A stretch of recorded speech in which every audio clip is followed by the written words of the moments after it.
When something like this happens to you, I'm not going to lie to you and tell you I didn't keep hoping it would happen.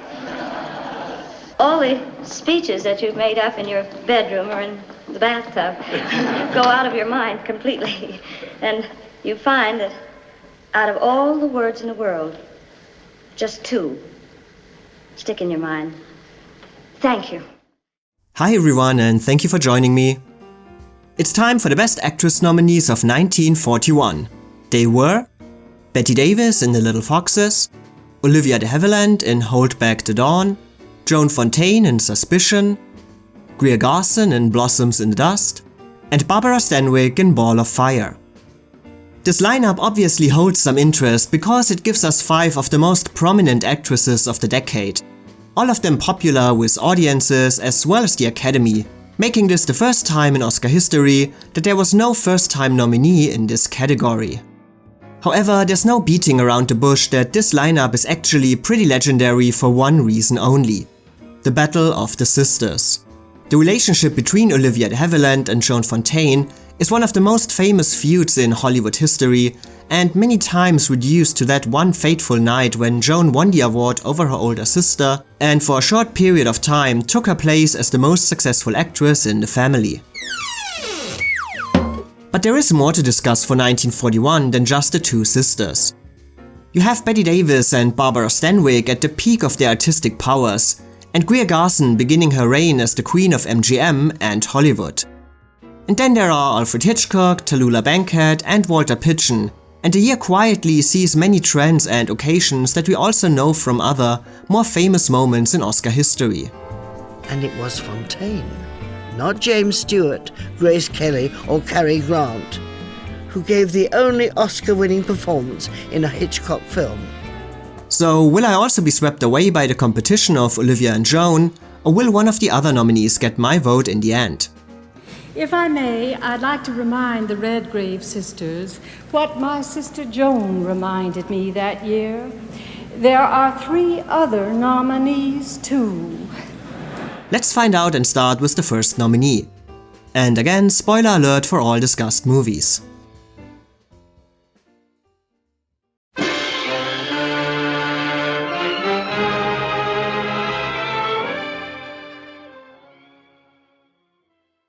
All along the way, these people have been so wonderful to me. And I have tried, in my own way, to help other people.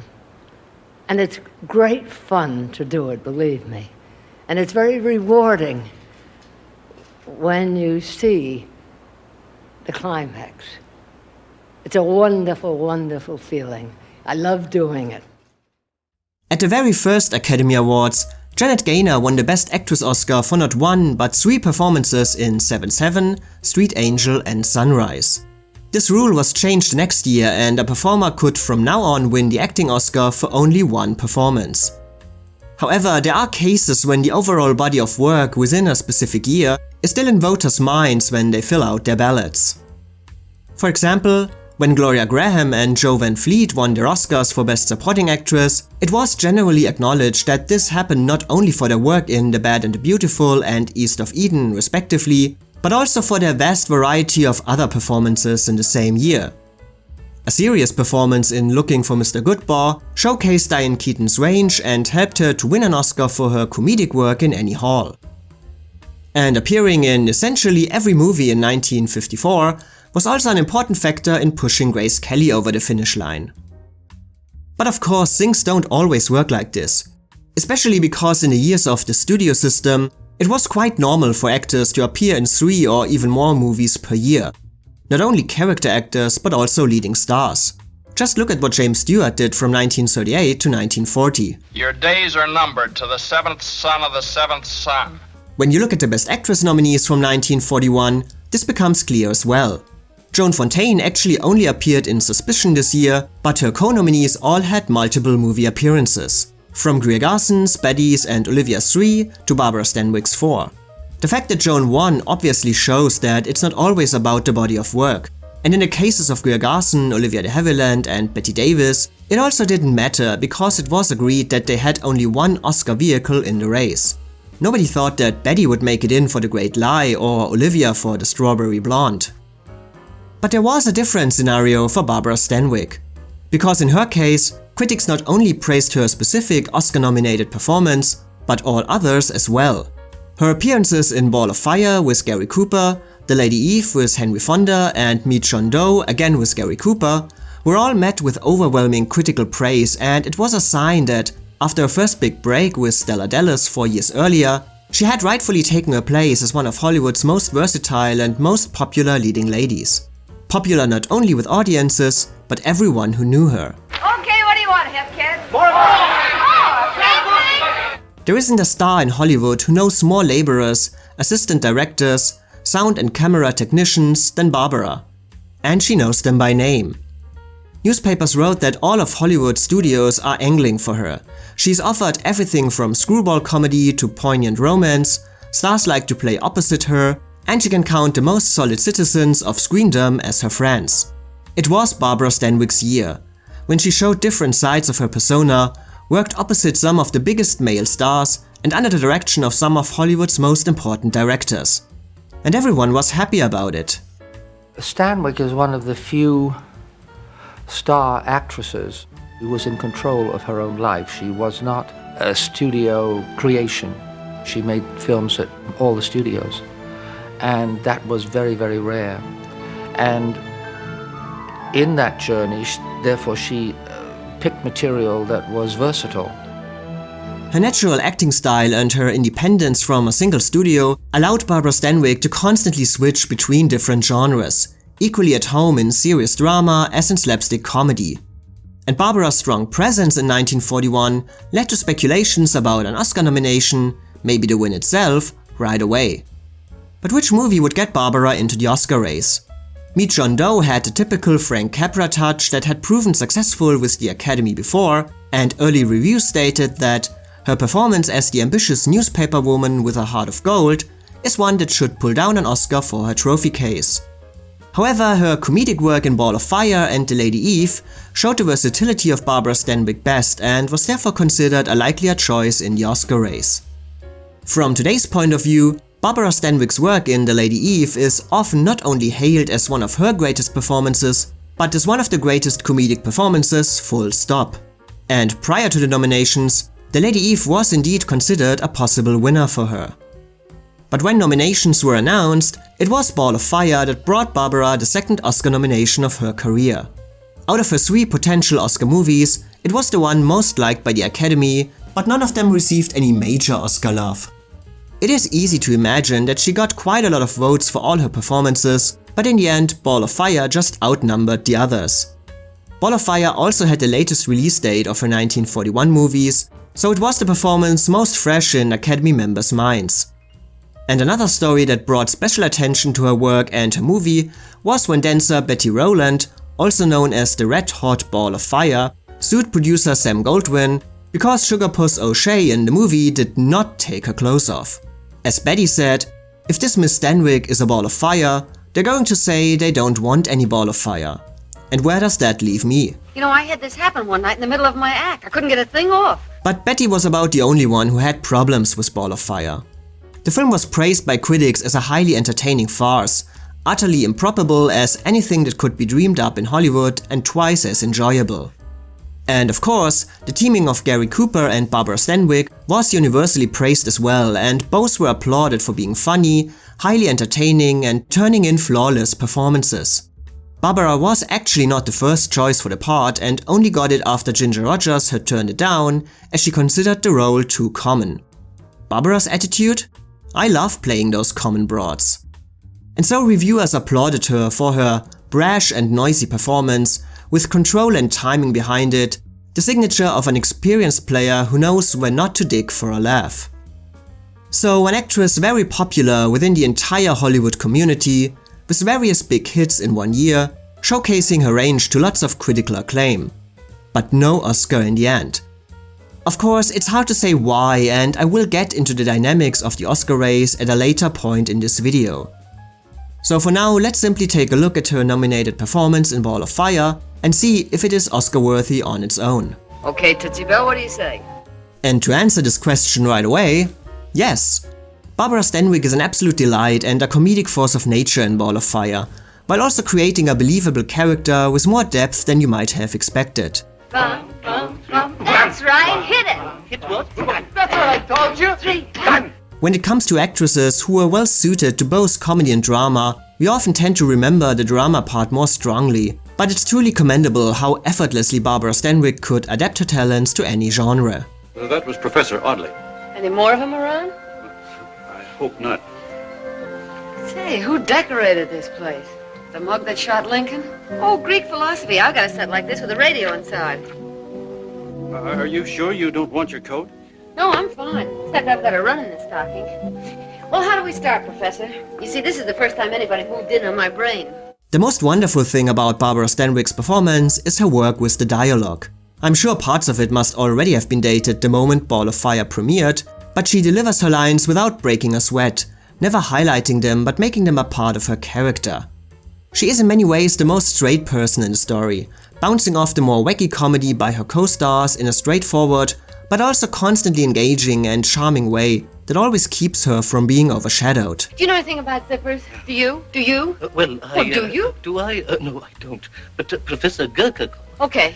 Well, it's purely mechanical. Look, you were mad. No, I'm just a botanist. Look, kids, after all, you know, this is only a zipper. Come on, Gurky. And despite her deceit at the center of the storyline, there is an undeniable honesty in her. Hello, kids. Barbara never exaggerates Sugarpuss's attempts to get into the house of Gary Cooper's Professor Bertram and his colleagues. She simply uses her undeniable charisma and natural charm in good spirit, never putting on a fake facade for the sake of getting what she wants, but simply using a more practical take on life that makes her a natural counterpart to her male co-stars. With the streets cold and the subway hot and full of germs. Oh, I'm a pushover for streptococcus. Can I have this now, kid? Barbara Stanwyck also has wonderful chemistry with Gary Cooper, and even though I mostly don't care for his work, I agree with critics back then that he also displays a wonderful talent for comedy and becomes the perfect screen partner for her. This is research, isn't it? Yes. Certainly. Who is that guy learned so much from watching an apple drop? Isaac Newton, 1642 to 1727. The law of gravity. Yeah, that's him. And I want you to look at me as another apple, Professor Potts. Just another apple. And again, Barbara Stanwyck never gives the impression that Sugarpuss wants to lead him on purposely, but is herself unsure how to handle his feelings and never intends to hurt him in any way.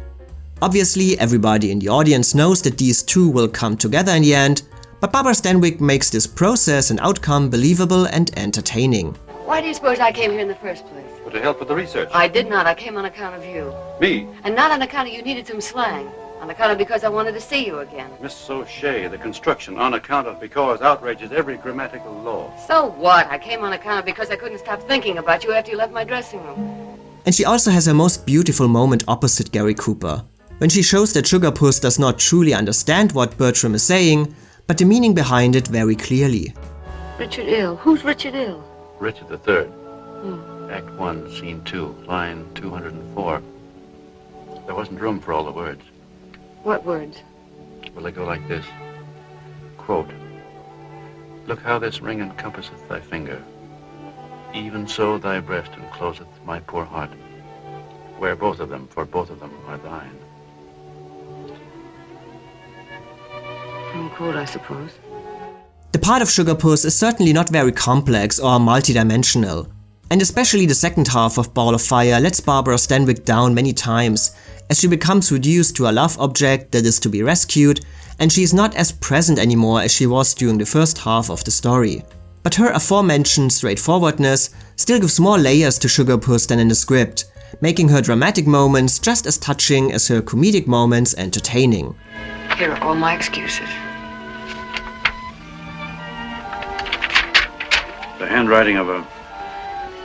What would be your word for it?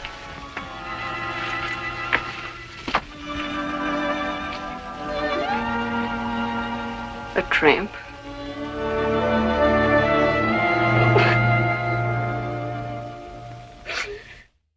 I don't want to comment here if Barbara Stanwyck was nominated for the right role that year. Her nomination did come for Ball of Fire and we cannot change that. And even if there might have been what is now considered superior work by her in the same year, her performance as Sugarpuss O'Shea firmly and proudly stands as a wonderful, human, funny and captivating piece of work that is undoubtedly deserving of Oscar consideration on its own. And now let's move on to nominee number 2.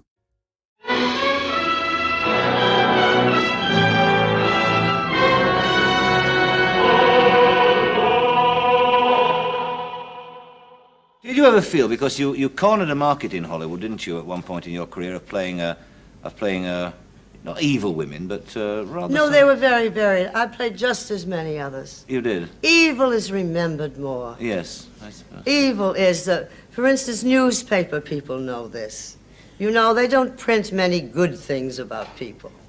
There is a mad interest in evil in all human beings, I really think. Yes. And a remembrance of it. Well, Definitely. let me put it another way then. In some of those movies, certainly, you played a rather intimidating woman. Oh, I had some marvelous parts, like Little Foxes. You know, marvelous women to play that were very difficult. When Barbara Stanwyck hesitated to play the femme fatale in Billy Wilder's Double Indemnity due to her previous successes in playing likable heroines, the director simply asked her, "Well, are you a mouse or an actress?" Of course, there was never the need to ask this question to Bette Davis, who relished in playing unlikable characters, since Mildred in Of Human Bondage had made her a star. But when she played a villainess, she made it clear that a villainess is not a villainess to herself. She's just someone doing the best she can with whatever she's stuck with. To watch Bette Davis be evil, mean, vicious, and nasty was to see villainy at its very best. Bette was always willing to tackle the darker, sinister, maybe even inhuman sides of her characters without judging them or turning them into two-dimensional stereotypes.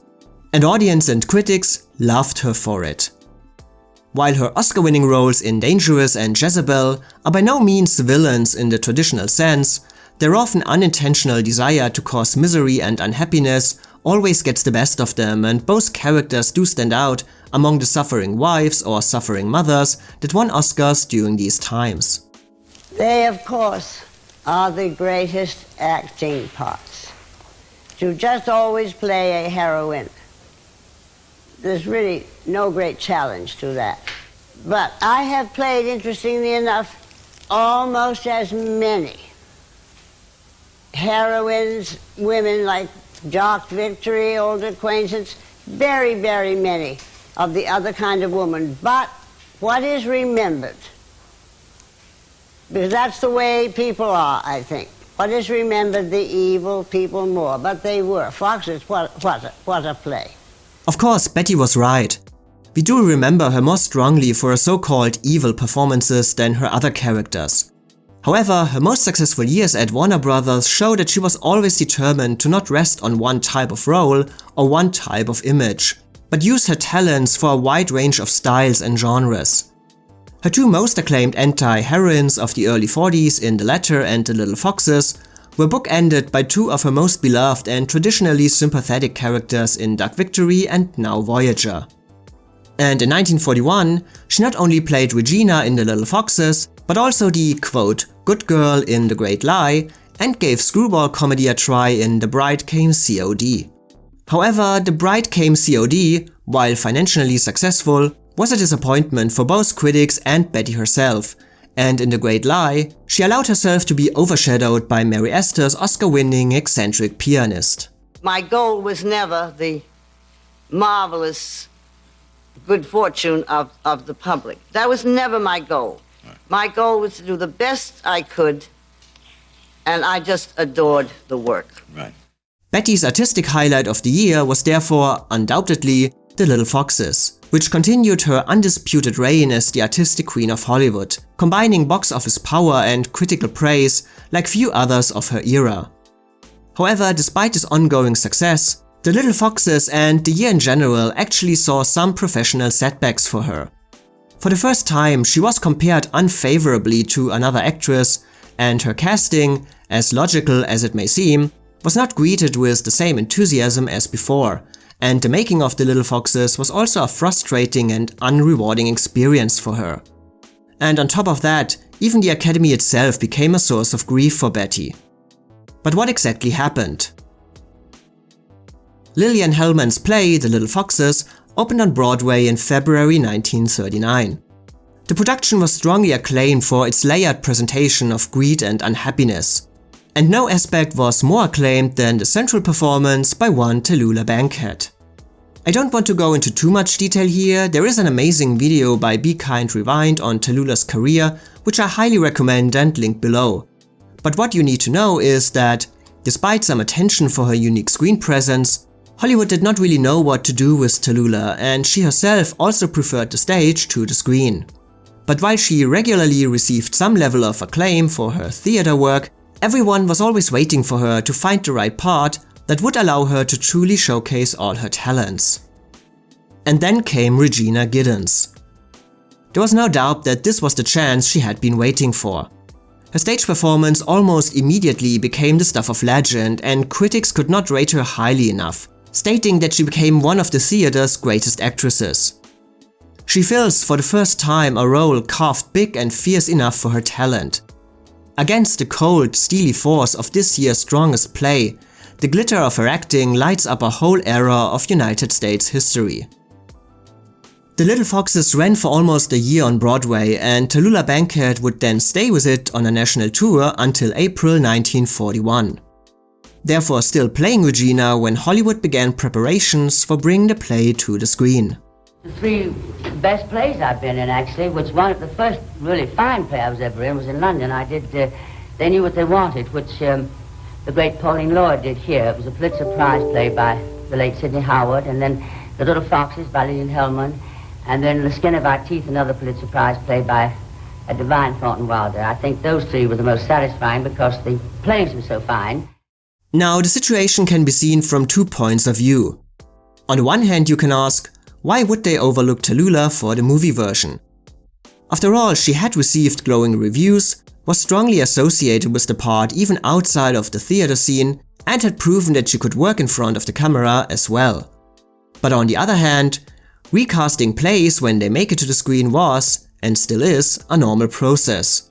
Theater actors often don't have the same level of name recognition as established movie stars. If you want your movie to be a success, you want performers in it that can attract an audience.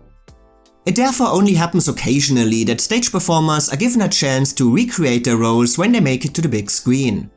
At this point, Tallulah hadn't been in a movie for almost a decade, so there were questions about her star power as a movie actress.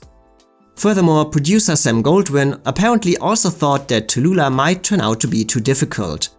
Of course, Bette was not seen as easygoing by producers either, but it seems that she was considered more predictable, while Tallulah was seen as a bigger and more unknown risk. And Bette was, after all, at the height of her popularity. Plus, she had already proven that these kinds of anti-heroines were exactly her kind of roles. You're going to see a great show tonight. You're telling me this is going to be the third time I've seen it. Well, I've seen every picture Bette Davis has made. I wouldn't miss this for anything. So casting her in The Little Foxes must have seemed like the least controversial idea possible. An idea that made even more sense when William Wyler was assigned to direct the movie. Having already worked with Bette on Jezebel and The Letter, he also insisted that she was the right choice for Regina. And just playing heroines was never very fascinating to me. You know, I always was basically a character actress from the beginning. For Bette herself, this was not only a professional but also a personal triumph. 10 years earlier, Sam Goldwyn had dismissed her screen test and refused to sign her for $300 a week.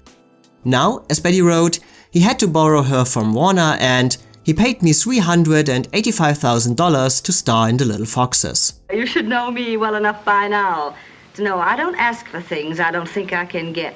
However, while it was a triumph for Bette, Tallulah was obviously not too happy for being passed over. A sentiment made even stronger since her relationship with Bette had already been marked by similar occasions. Tallulah had played Dark Victory on the stage before it became a Bette Davis vehicle, and even though Miriam Hopkins was primarily connected to Jezebel on the stage, Tallulah had also been involved in a play before it became an Oscar-winning role for Bette. Bette later recalled this meeting between herself and Tallulah. So anyway, she said, Miss Davis, you've played all the parts I have played. Only I played them so much better. And I said, Miss Bankhead, I couldn't agree with you more. She faded out of that house.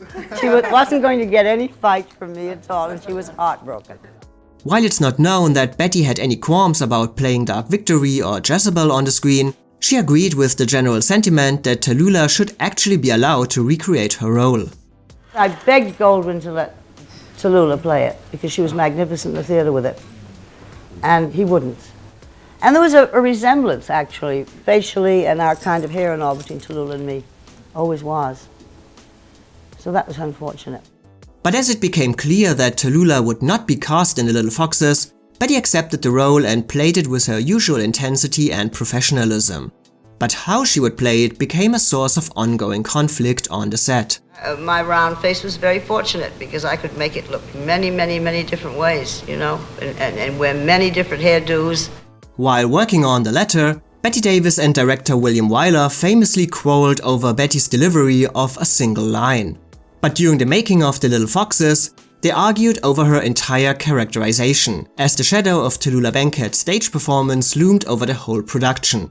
Bette later said, "We fought bitterly. I had been forced to see Tallulah Bankhead's performance. It was Willie's intention that I give a different interpretation of the part. I insisted that Tallulah had played it the only way it could be played. Miss Hellman's Regina was written with such definition that it could only be played one way. Our quarrels were endless." However, there are actually different versions of how Bette wanted to play the role versus how William Wyler wanted her to play it. While Bette herself stated that she intended to play the role like Tallulah, Wyler later said that it was actually the opposite. It was the story of this woman who was greedy and high-handed, but a woman of great poise, great charm, great wit, and that's the way Tallulah had played it on the stage. But Bette was playing it like a villain, with no shading. She thought when I tried to correct her that I was trying to make her imitate Tallulah Bankhead, which I was not. We had terrible disagreements over the way we saw Regina. There is only one person that gets the praise and gets the blame in any film where you are a star. They do not say it's the director's fault, they do not say it's the writer's fault, they do not.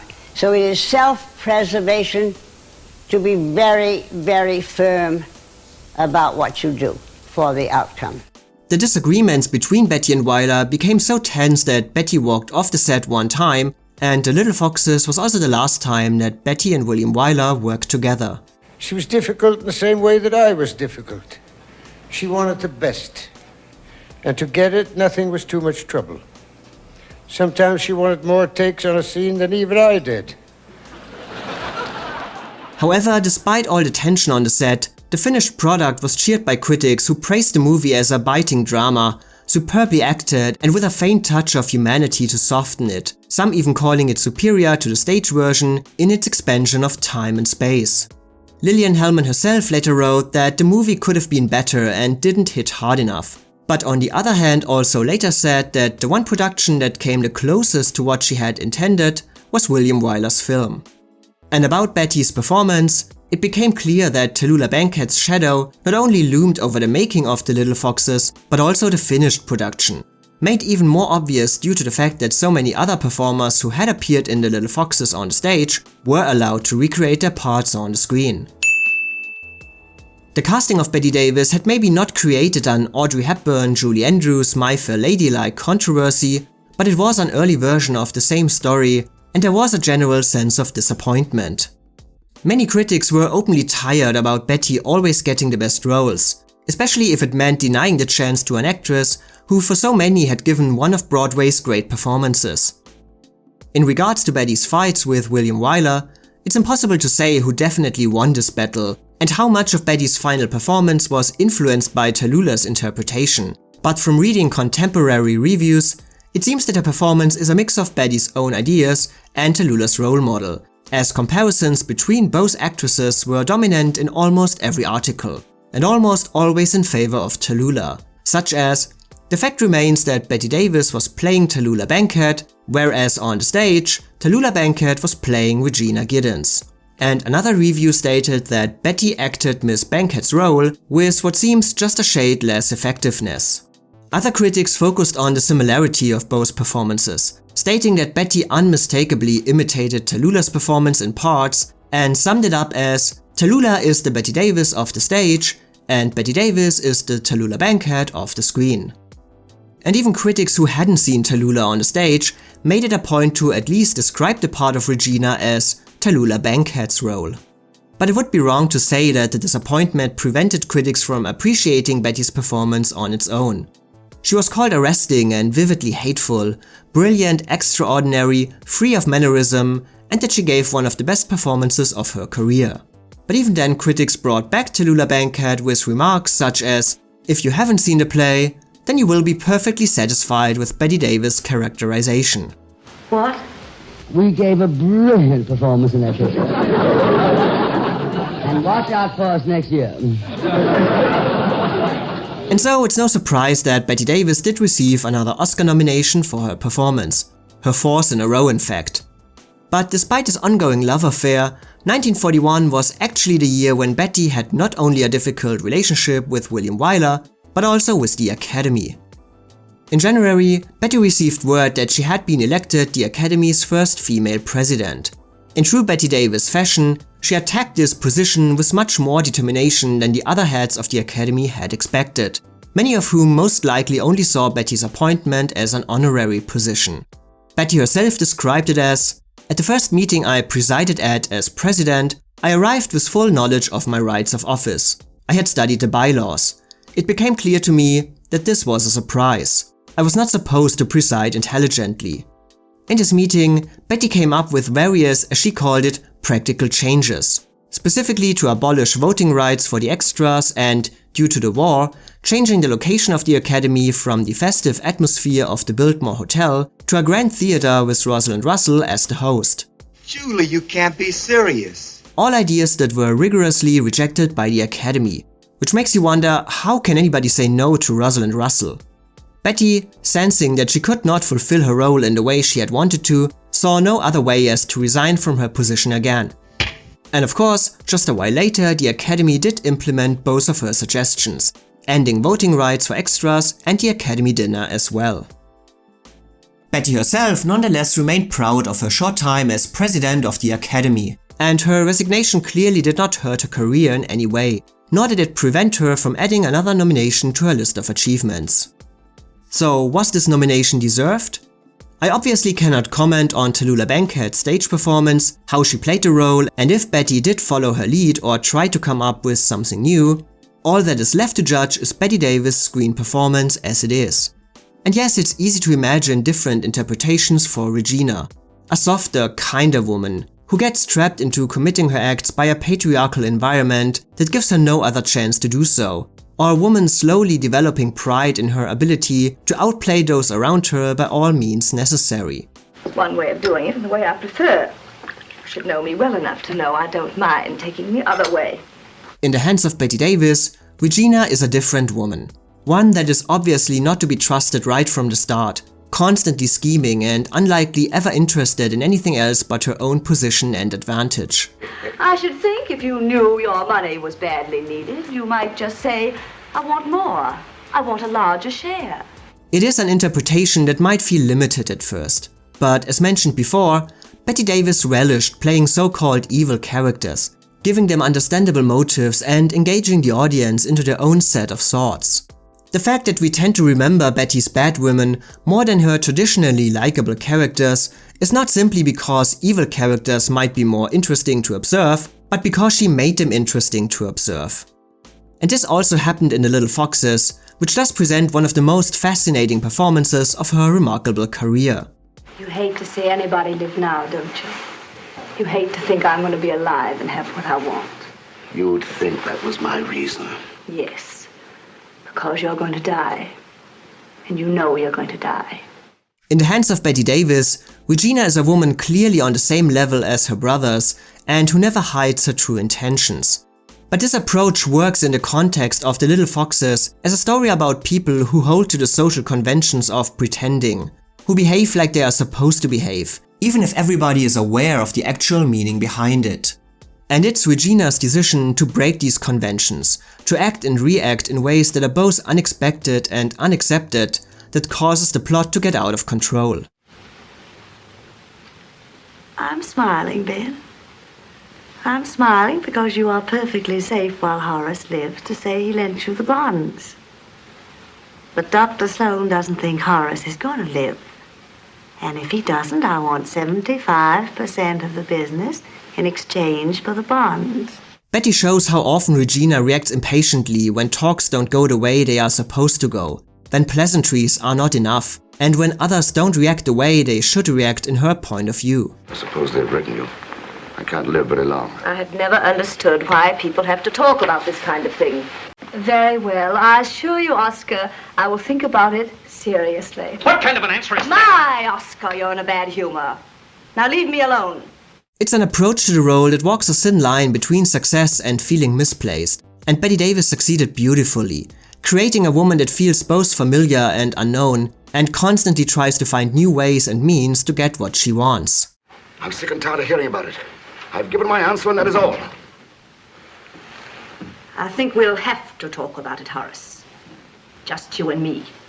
But even if Betty's overall performance is unforgettable in its calculation and hidden evil, her relationship with Theresa Wright's Alexandra unfortunately lacks the love that Regina is supposed to feel for her daughter.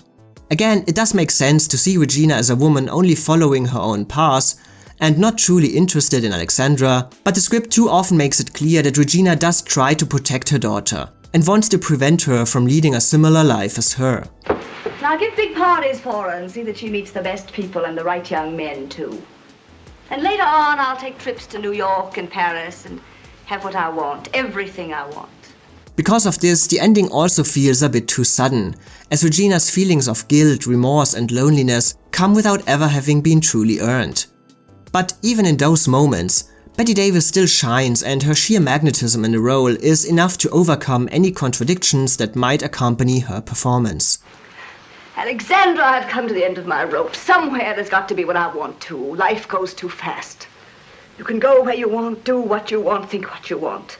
I'd like to keep you with me, but I won't make you stay. No, I won't make you stay. And so it never feels unbelievable when other characters in the story are surprised by how far Regina is willing to go. There is a change in her, a willingness to break down barriers that stand in her way with more ruthlessness than either her brothers or her husband had deemed possible, giving us some of the most intense scenes and line deliveries of Betty's career. I hope you die. I hope you die soon. Mama, don't! I'll be waiting for you to die. And beyond this ruthlessness, there are touches of a softer side of Regina that come and go suddenly and unexpectedly and help to make her journey utterly captivating. Water? Oh, I'm sorry, I will.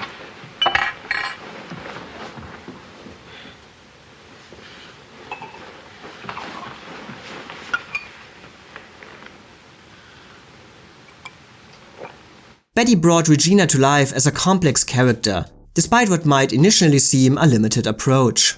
Playing her as both calculating and helpless, and presenting her as a woman the audience can fear, but also feel for, giving Regina her own reasons, occasionally revealing them but also keeping them in the dark, and constantly displaying true emotions as the cause or result of her own actions.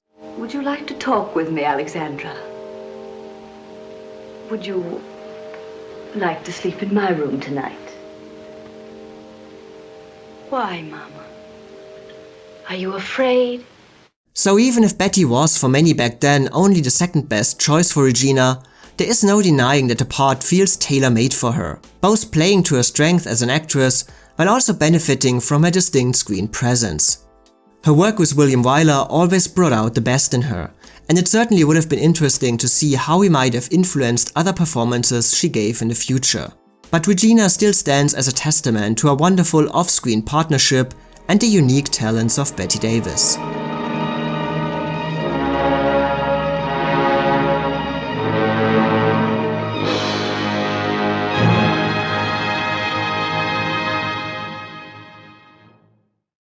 And the next nominated performance is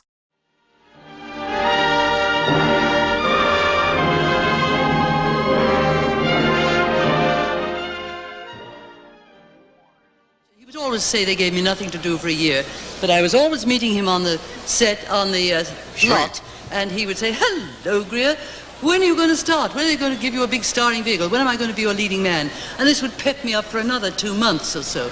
And the months dragged by, and finally there was a script sent to me that I thought Walter was wonderful for, nobody else should play it. And it was a picture in colour, and you directed it. It was all about orphans and Texans and things. Blossoms in the Dust. Blossoms in the, okay, yeah. The title, Blossoms in the Dust. Was that the one that did it for you? That was the one that did it, yes. While Bette Davis was sitting quite comfortably on the throne of Hollywood, there was an actress who would very quickly take over this position. While Bette, however, needed some time to find an audience and success, things went rather smoothly for Greer Garson. If you don't count that year she sat around in Hollywood waiting for MGM to find the right role for her. I had to wait for a year and I went nearly mad with hope deferred. And I got awfully tired of being taken to watch other people's previews and things. I was geared for work. And all an actor has is time, lifetime, and energy. An actor's terribly dependent on circumstances. A painter can go up to the attic and paint a picture. A writer can be in the garret and write a book. An actor's a thing of naught. He's in limbo, unless he has a stage and a production. And an audience. Or a set and a production. You're at the mercy of fate, casting directors, parts written, books written, whatever. But after her introduction to moviegoers in Goodbye Mr. Chips, she quickly became the dominant screen actress of the 40s, equaling Bette Davis's record of 5 Best Actress nominations in a row and becoming MGM's major prestige dramatic actress. At the beginning of this reign stands Blossoms in the Dust, an important step in her career as it established the kind of roles she would have to play again and again, restarted her love affair with the Academy, and also began a, like Greer Garson herself, not truly iconic but still fondly remembered movie partnership. After Goodbye Mr. Chips, things initially did not look too bright for Greer Garson. Her follow-up vehicle, the romantic comedy Remember opposite Robert Taylor, did not copy the magic of her previous success. Bosley Crowther wrote in the New York Times, "For the spectacle of a charming actress trying desperately to make good doing the things her employers unaccountably want her to do, we refer you to Greer Garson in Remember." Greer Garson herself referred to Remember as Forgive and Forget, and suddenly it seemed that she might go the way of another MGM prestige actress, with whom she would even share a set in Blossoms in the Dust, and whose career was basically over the moment it had started. This is terrible! However, things improved very quickly with Greer Garson's next vehicle, Pride and Prejudice opposite Laurence Olivier.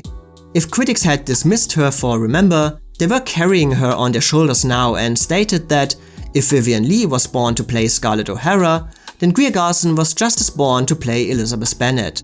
Bosley Crowther was also much kinder this time, stating that Elizabeth Bennet stepped right out of the book, and audiences loved Pride and Prejudice as well. Energized by this success, Louis B. Mayer, head of MGM, immediately began to look for her next prestige project when he read a screenplay called Blossoms in the Dust, a story about the real-life campaigner for children's rights Edna Gladney. With its focus on a selfless hero who gives her life to support children in need, Blossoms in the Dust was MGM's attempt to copy the success of its 1938 Spencer Tracy production Boys Town, and was considered the perfect vehicle to display Greer Garson's talents. Edna Gladney herself, still very much alive at this point, was invited to Hollywood to help with the script and historic details. Greer remembered, "When I first read the script for Blossoms in the Dust, I rather jibed at doing it. I felt it was too similar to Mrs. Chips and that I should have a chance to prove versatility. But when I learned that Mrs. Gladney herself had expressed a wish that I play the part, I was so flattered. I was speechless." Thank you. That's sweet of you. Despite being based on a true story and even the involvement of Edna Gladney herself, the film was still considered largely fictitious, with various events of Edna's life altered for the sake of entertainment. However, Greer was still thrilled with her task, stating, "Portraying a living person on the screen is the most exciting experience an actress can have. At first I was a bit frightened. It is a responsibility to represent a woman like Mrs. Gladney, whose many years devoted to child welfare have made her one of America's great humanitarians." Despite her initial doubts, doing Blossoms in the Dust turned into one of Greer Garson's happiest memories in the end. She visited Edna Gladney's hometown Fort Worth in Texas on various occasions for the rest of her life and remained closely connected with her, continuing to draw attention to her work and cause after her death in 1961, and in 1965 attended the first annual Blossoms in the Dust luncheon, which raised funds to the Edna Gladney home. And Blossoms in the Dust was also special for Greer Garson because it marked the first time that she appeared opposite Walter Pidgeon, with whom she would co-star in 7 more movies during her career. Oh, a darling man, a darling Was man. he really? Because I've never... Oh, a darling man, a solid gold gentleman.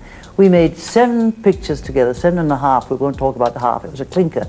But we made 7 pictures together and we never had an insecure thought about each other or an angry cross word or a tiff or anything like that. It was the most wonderful partnership, wonderful friendship. In fact, Walter Pidgeon was Greer Garson's on-screen partner 4 years in a row in the movies that won her Oscar nominations. And he probably could have been a 5th time as well if Gregory Peck had not appeared on the scene.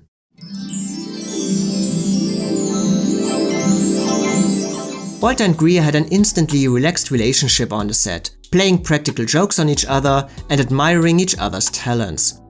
For Walter Pidgeon, 1941 was an important year as well. After many rather forgettable parts, the MGM player finally found more success when he was loaned out in 1941 and starred in John Ford's Oscar winner How Green Was My Valley and Fritz Lang's Manhunt. When he returned to MGM for Blossoms in the Dust, he was a star on his own right, and the pairing with Greer Garson gave his career another push. And he would receive 2 Best Actor nominations in the next years for his work opposite her, becoming one of MGM's most popular names thanks to his association with Greer, which he called one of the happiest of a lifetime. What was the secret of your chemistry on the screen? I have no idea, except that we seemed like a couple of decent people, I suppose. I really don't know. Most of the characters we were given to play were kind of normal, decent people. Some of them emerged into greatness. And I think Walter had such... Well, he was just such a manly man. He was the solid gold gentleman. Blossoms in the Dust had a special premiere in Fort Worth and also played in New York at Radio City Music Hall. Some critics complained that the movie was too sentimental and that director Mervyn LeRoy did not fully realize the potential of the story, but most of them loved the picture, calling it powerful, deeply moving, and one of the most heart-touching ever brought to the screen. Like with the movie itself, some critics also found few things to enjoy in Greer Garson's work, stating that she has little to display except virtue, noble instincts, and a kind heart, which guides her through a life story that seems pretty dull. But everyone else loved her, calling Greer's performance superior to her Mrs. Chips, commanding her dynamic spirit, and overall stating that, quite simply, it's been a long time since so great a performance has been afforded in a movie. And on top of that, Variety said that, even at this early date, there will be many who will insist that the Academy Award for the 1941-42 season is already settled. Special attention was also given to the movie's Technicolor achievements. In fact, Blossoms in the Dust was a color picture specifically to highlight Greer Garson's hair, and the media extensively covered how this affected the shooting and how sets and costumes all had to be adjusted to look natural in a color picture and to flatter Greer Garson's looks. And it was apparently worth it, as the movie won the Oscar for its color art direction, and Walter Winchell later said that Technicolor was made for Greer Garson. Did you shoot Blossoms in the Dust in Texas, any part of it in Texas? No, we created a little bit of Texas on the back lot. That and those magic back lots, you know.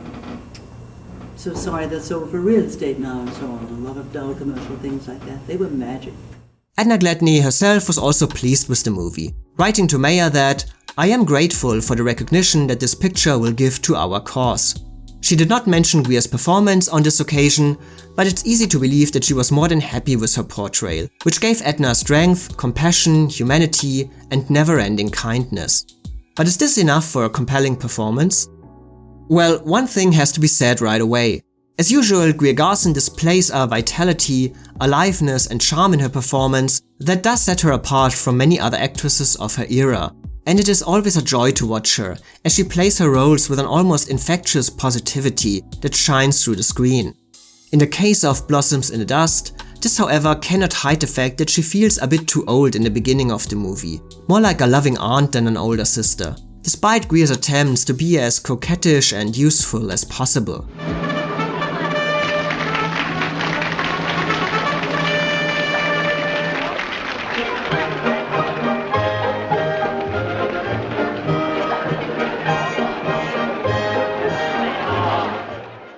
Beyond that, you will also be hard-pressed to find an actress that radiates Britishness more distinctly than Greer Garson.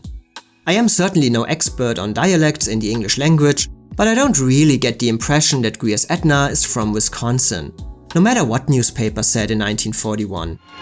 Is this the way they dance in Texas? But I'm going to have 5 sons and 5 daughters. And even if Greer Garson carries the story effectively, it's hard to deny that she is held back by the script that prevents her from giving a more thought-out characterization.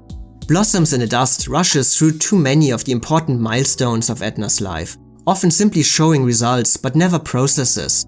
But even these results never come alive in Greer Garson's performance.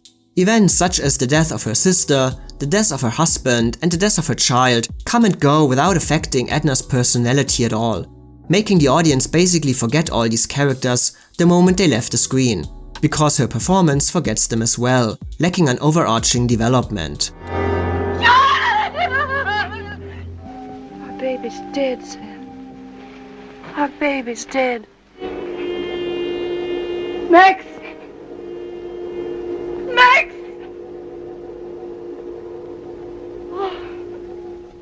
And even in Edna's most important mission in her life, helping children, the movie never truly finds the right approach. Her orphanage occasionally feels like a drive-through, where lonely couples can pick up children within an hour, denying Greer Garson to build a real connection to Edna's priorities. Doctors feel that if they could put another child into our arms, a child that we could keep, that would be our own, it might make all the difference. Dr. Brussard told me about little Tony. Now that I've met him, I feel he'd be ideal for us. Her most important decision, to fight against the word illegitimate, feels too unfocused, and her final success earns an almost bored reaction from Greer Garson, letting the moment feel far less triumphant than expected. The ordeal's over. Birth certificate bill passed by a healthy majority. Merry Christmas. T.R. Cotton. What most appears to affect and limit Greer Garson's work is a clear adoration for the real-life Edna Gladney, and maybe the pressure to give a performance that stands up to the general idealization of her achievements. Go on to Austin, Mrs. Gladney, and God bless you. Therefore, everything about the movie and her performance feels a bit too noble, a bit too important. This is most clear in her big speech near the end. While effective, Greer Garson's delivery and body language too much feel like an actress moving and speaking the way she thinks she is supposed to move and speak for the sake of a message, but not in alliance with her character. God has placed no dishonor on these innocent and helpless victims. Oh, believe me, gentlemen, there are no illegitimate babies. There are only illegitimate parents. And even while the relationship between Greer Garson and Walter Pidgeon is fondly remembered, it is not as memorable as many other famous on-screen partnerships. They obviously work together nicely, and Greer's first rejection of his advances is entertaining to watch. There you are. Thank you very much. You may keep that dime as a tip for your honesty. Well, thank you very much, but I'd rather have this dance. Oh, I'm so sorry. You see, it belongs to my fiancé. Oh, go ahead and dance with Mr. Gladney. Go ahead. But their chemistry is never an important part of Blossoms in the Dust, or many of their other collaborations. In most of their movies together, Walter Pidgeon played second fiddle to Greer Garson, often leaving the picture midway or simply supporting her quietly in the background. Their dynamic never felt essential to the stories, which were mostly completely tailored around Greer Garson. Walter Pidgeon was certainly a good sport in handing these movies to his co-star, knowing who the audience primarily wanted to see, but the movies never feel like a battle of equals, which is what makes couples like Spencer Tracy and Katharine Hepburn, or Rock Hudson and Doris Day, or many others that we still remember today, far more intriguing to watch and to remember. Women just adore him because, they admire him. It seemed like a very reliable gent, which indeed he was, and handsome and charming and a great sense of humour. Very naughty. Tell me terrible naughty limericks just at the last minute before we're going to turn the camera on a serious scene, and I would be determined not to crack. However, I don't want to dismiss Greer Garson's work too strongly. She feels more misdirected than anything else, not given too many chances, as the movie seems to think that her presence is enough to make the story a success and Edna a memorable character. But there are moments when Greer digs a bit deeper than the script allows, mostly when she lets Edna be surprisingly selfish or doesn't exaggerate the sentimentality of the moment. This isn't a home, it's an institution. I can leave here, can't I? Leave here? Why not? Give up the home? Desert? I want Tony. It's a kitty of good family, darling, whose mother's found it impossible to earn her own living. We might protect her. Get that child out of here. I'm awfully sorry, Mr. Higham, but the home is closed. The holidays, you know. Well, I'm afraid you'll have to stretch a point for these two. On Thursday. So it is a performance that maybe doesn't create an overall successful characterization, but is always watchable, satisfying and touching. And makes it understandable why Blossoms in the Dust is the movie that began Greer Garson's maybe short, but impressive reign in Hollywood. Look, I can walk.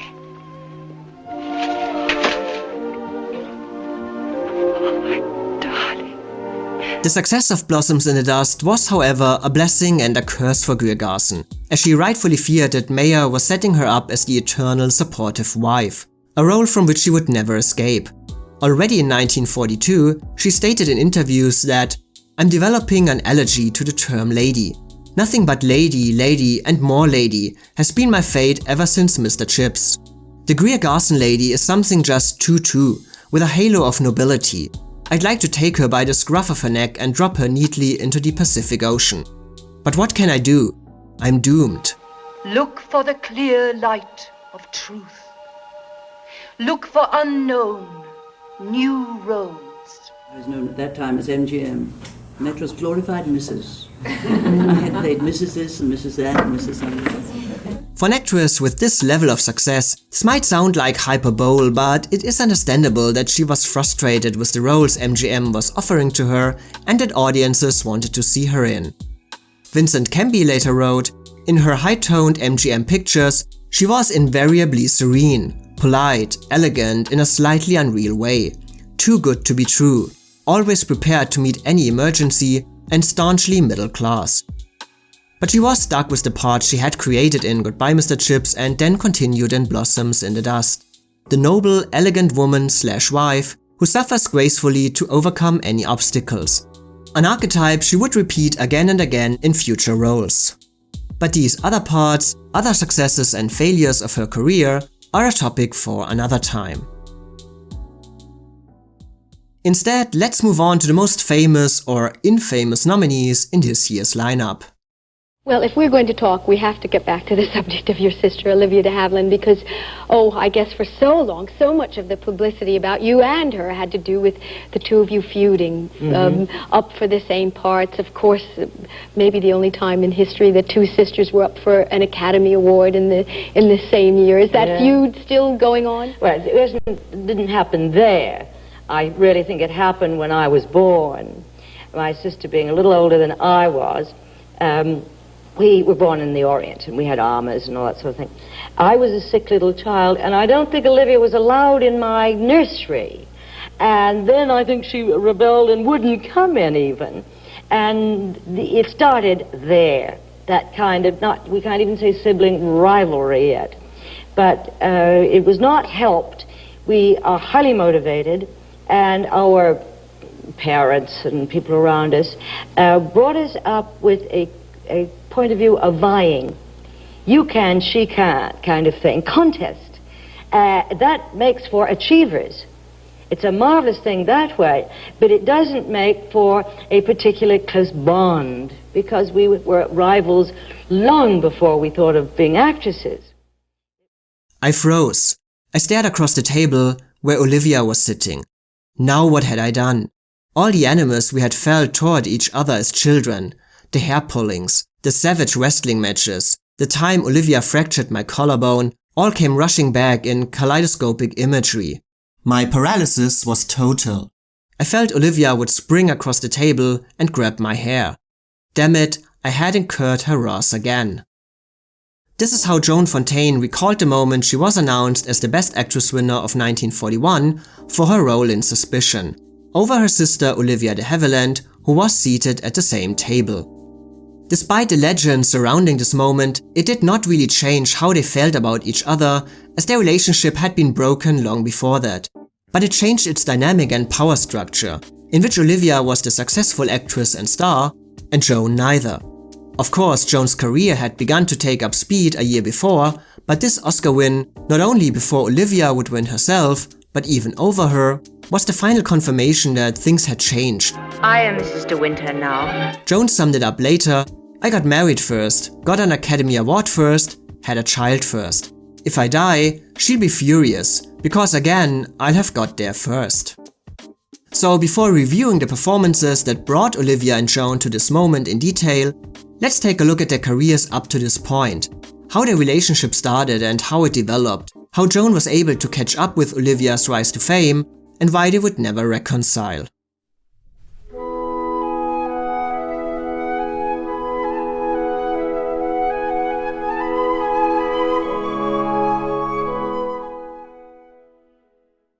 Of course, all the stories that are circulating around Olivia and Joan need to be taken with a bit of doubt. Olivia spoke hardly at all about their relationship, while Joan on the other hand talked about their feelings very often and also wrote about it extensively in her biography No Bed of Roses, which Olivia called No Shred of Truth. Therefore, many things that they are saying about each other or that others said about them might be exaggerated, distorted over time, or quite simply untrue. But it is how they saw each other, and it seems that they both believed their own points of view and used their memories as a reason for keeping their distance intact. But the legend of you and your sister constantly feuding has no foundation. Oh, it has lots of foundation, but no fact. How's that? Do you like that? From all that can be read, it seems that the relationship between both sisters was destined to fail from the start. Both would often emphasize how different they were as children. Olivia quiet and introspective, Joan vivacious and extroverted. Olivia serious and intense, Joan with a wry view of things. Like many older siblings, Olivia apparently resented Joan for the mere fact of being born and having to share the attention of their parents. Joan began her own biography with the words, "Father said I was unexpected," and recounted that Olivia never had any interest in her younger sister, adding the maybe central words, "I regret that I remember not one act of kindness from Olivia all through my childhood." Since we were born in Tokyo, there were a lot of armors and servants and all that sort of thing. Being born in Japan and having armors and all that sort of thing. We were born in Japan, and I don't think that the new member of the family was properly presented to her. I was not introduced to my sister properly, I think. And she was rather the cock of the walk, and then the little intruder comes in. So from the cradle there was resentment. So I must have got a great deal of attention. And she, in spite of her present age, simply cannot get over the fact that sibling was an intruder. I talked to a child psychologist about it once, and he said, if it hasn't cured by the time you're 20, it will never change. I was somebody who was upsetting her realm, as it were. But people usually grow out of that when they grow older, Yes, they do, don't they? and she has not been able to. She, not you, or both of you? I have, what have I got? I'm proud of an older sister. I have no resentment of any kind. And I've been spoiling it ever since. Olivia, however, has a different view of growing up with Joan, saying, "I loved her so much as a child," and would describe how she lovingly read bedtime stories to her younger sister.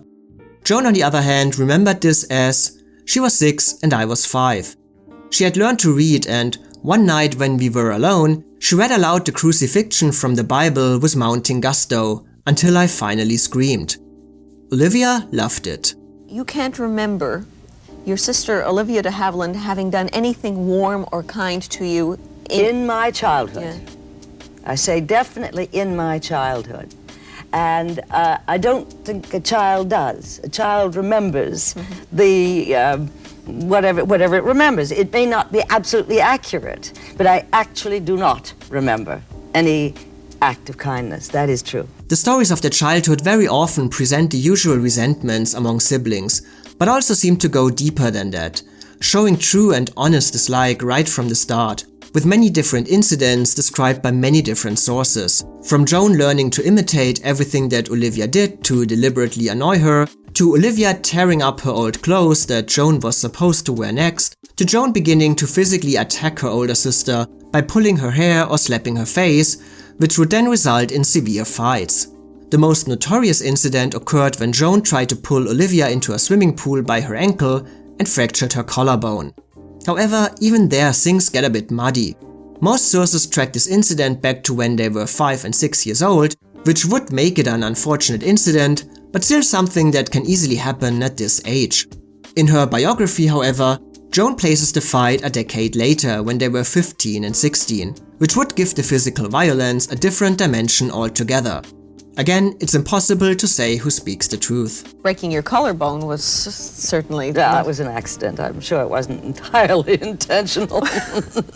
Joan was also often sick as a child and maybe resented her sister for being not.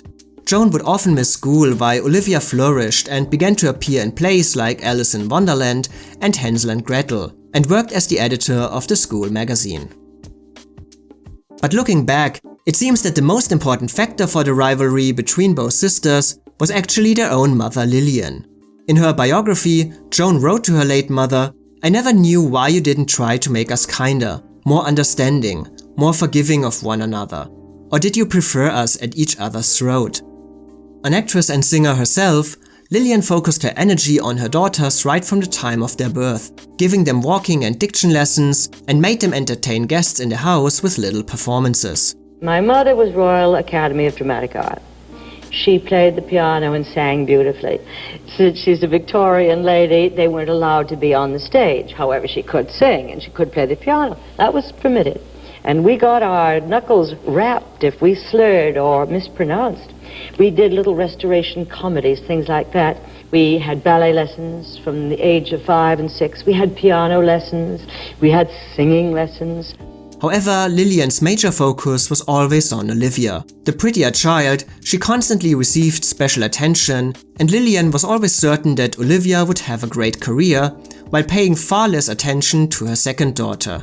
In many ways, it was a very, very difficult life. You've had a lot of unhappiness. No harder than most people, Really? I should imagine. Everybody has hard times and good times. In, I think, a kind of balance. I've had some very marvelous times, and therefore I have to have the other one too. But not only Olivia felt the desire to become an actress, Joan had equal ambitions early on. In my darkened room, I would envision a whole make-believe world. I designed sets and costumes, cast roles, and played them all myself. However, Olivia not only had the support of their mother, but also much more ambition in this regard. She was always very focused on her goals and worked hard to achieve them. Joan had much less drive, and her constant illnesses also prevented her from being more active. However, both of them would soon enter the world of movie making.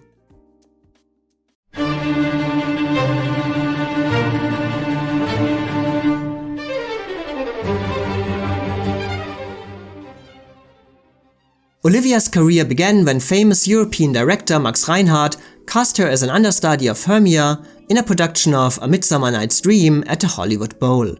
Olivia was of course thrilled, but soon found out that she was actually the understudy of Gloria Stewart's understudy. Like those extraordinary fables that nobody believes but are usually filmed. The opening night, the leading lady became ill and Olivia had the part, stole the reviews. The great cliché occasion of all time. And just like that, Olivia became Hermia, and at the age of 17, an overnight sensation in front of an audience that included names like Norma Shearer, Joan Crawford and Gary Cooper. And it didn't take long for Hollywood to ask her to recreate her role in a movie version of the play. For my sake, my dear, lie further off yet. Do not lie so near. Working on A Midsummer Night's Dream, she also immediately displayed her discipline and eagerness to learn, keenly observing the art of movie making and learning everything about the camera. It was a first-class entry into movie stardom, with her mother always at her side. While Olivia was working with Max Reinhardt, Joan became determined to follow her sister's footsteps. Both Olivia and their mother were initially against this plan and thought that Joan should continue her education and eventually get married. I suppose the way I saw it then, Olivia later said, was that I wanted Hollywood as my domain, and I wanted San Francisco society to be hers. I thought San Francisco was superior. The art, the opera, the clubs, the balls. But she wasn't the slightest bit interested. I want to do what you are doing, was her mantra. Joan could finally convince her sister and her mother to let her try out acting as well. However, they would not allow her to work at Warner Brothers, which was Olivia's studio, nor that she could use the same name. With the help of a fortune teller, Joan finally decided on the name of her stepfather, George Fontaine, a name that she was never happy about, saying, "Joan Fontaine, I don't know who she is." What does your family call you, monkey face?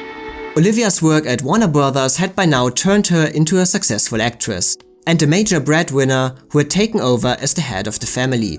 Joan recalled how, weekdays at dawn, I drove Olivia up Highland and over the pass to the studio in Burbank, returned to the apartment to do her personal laundry, tidy the 2.5 rooms, pack her lunch and have it ready in her dressing room when she broke her set at noon.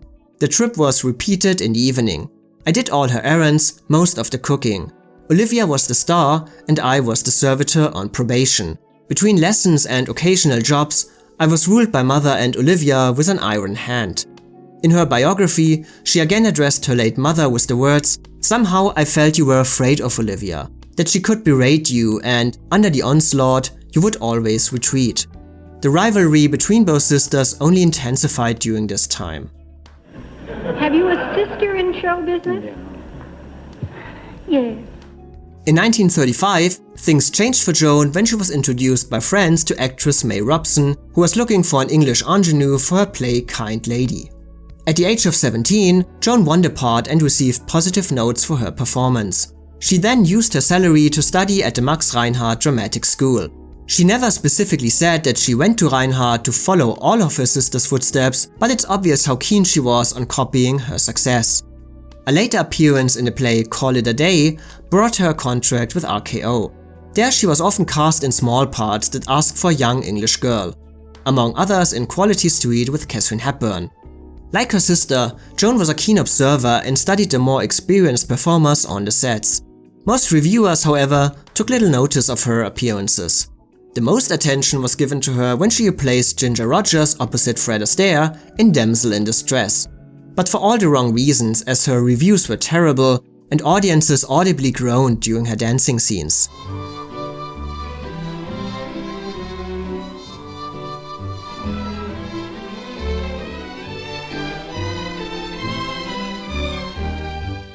However, good or bad reviews, Joan was by now part of the Hollywood community. She was here to stay. The one most irritated by this was her mother, who thought that one actress in the family was enough. But how many movies did you make before you were starred in Rebecca? Well, I was what we call the queen of the bees. Of the made bee movies. Bee movies. And I'm glad. That is the best technique, really. The study of what you're doing, where you're going, where your marks are, get all that over with. And I played all the leads, and that couldn't have been better. Olivia had by now become a real star, thanks to her appearances with Errol Flynn in movies like Captain Blood, and she also worked with other big names such as Frederick March, Leslie Howard and Bette Davis.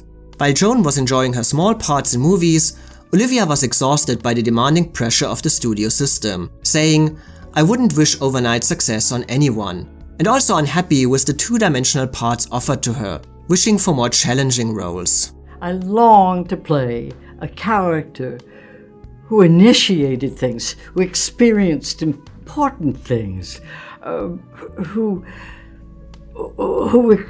expressed, who interpreted the great agonies and joys of human experience. And I certainly wasn't doing that. For Olivia, the first true challenge of her career came not at Warner Brothers, but when she was loaned out for Melanie in Gone with the Wind.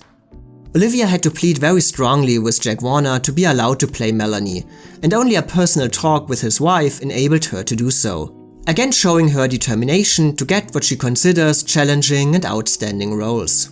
Betty had the career I most admired.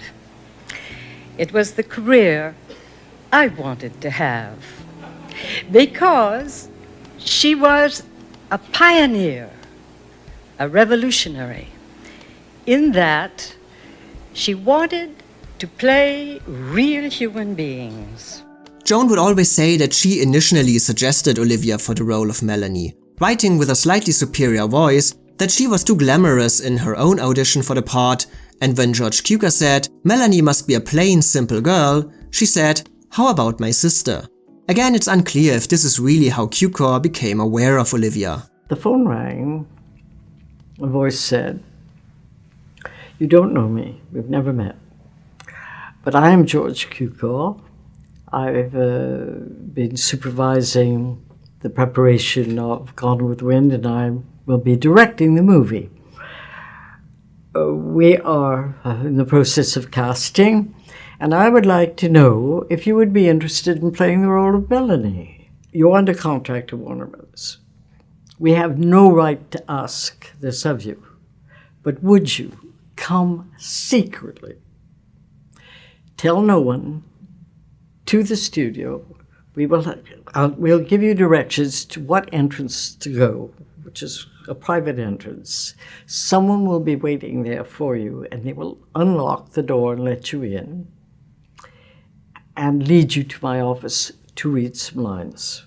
Read the part of Melanie." I said, "Yes, I'd be delighted to do this highly illegal thing." Gone with the Wind was obviously an important milestone in Olivia's career. But returning to Warner Brothers afterwards, she soon discovered that it had not changed their perception of her talents or eased her workload. While Joan was cast by George Cukor in a small role in The Women in 1939, Olivia had to work on 2 pictures at once, when she had to do reshoots on Gone with the Wind and film the private lives of Elizabeth and Essex, and continued to get no better roles than before Melanie. The life of the love interest is really pretty boring. The objective is the marriage bed. That's what the heroine is there for. And will he win or will he not? Will they finally make the marriage bed? It was obvious that it would be the marriage bed, not any other bed. But it was all about, would they in the end get together that way? And the route to the marriage bed, and that was promised at the end of the film, of course, was a pretty boring route. The heroine, she really had nothing much to do except encourage the hero, and at the right moment, and you can't imagine how uninteresting that can be. And in 1940, just 1 year after Olivia's big success, Joan suddenly caught up with her when she was cast in Alfred Hitchcock's Rebecca. This time it was Olivia who tried to get credit for Joan's break, stating that she had auditioned first and then suggested her sister for the role. Again, there is no way to know if this is true, but Joan had to do various screen tests before she ended up with the role. I'm not exactly afraid of her. Producer David Selznick, who had given Melanie to Olivia 1 year earlier, was trying to turn the search for the second Mrs. De Winter into the same kind of media sensation as the search for Scarlett O'Hara. Our marriage is a success, isn't it? A wonderful success. When Joan won the role, it therefore immediately changed her entire career. The little sister, who only appeared in insignificant parts in B-movies so far, was suddenly the lead in one of the biggest prestige productions of the year. Directed by Alfred Hitchcock, co-starring Laurence Olivier, produced by David O. Selznick. Her success in the role made Joan a household name overnight, and she was awarded with a Best Actress nomination at the Oscars. She lost the award to Ginger Rogers, but from one moment to the next, without the same level of ambition and hard work, Joan became equal to Olivia, and would even eclipse her just a short time later.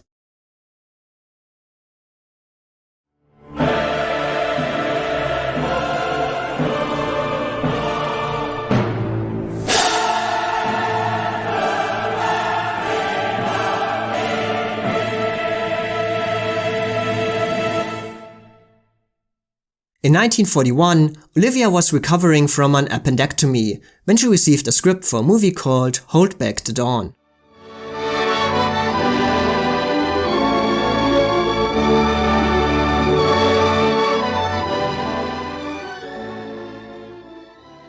Olivia later remembered, "I read the script and I loved it."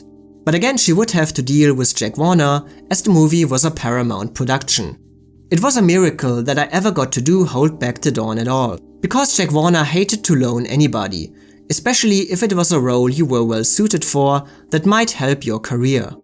However, when Jack Warner wanted to secure Fred McMurray for Dive Bomber, he was willing to loan Olivia out for Hold Back the Dawn in return. Olivia was thrilled with the project, praising the script and the cast. And Jean Boyer as well. Oh, and he was wonderful to work with. Again, she had to leave her studio to find the right project. I finally began to do interesting work, like Melanie, but always on loan out to another studio. I was nominated for Melanie for Gone with the Wind, as you know, my work. And then 2 years later, I was loaned to Paramount for Hold Back the Dawn and was nominated again. And while Olivia worked at Paramount, Joan accepted the offer to work with Alfred Hitchcock again for a second time.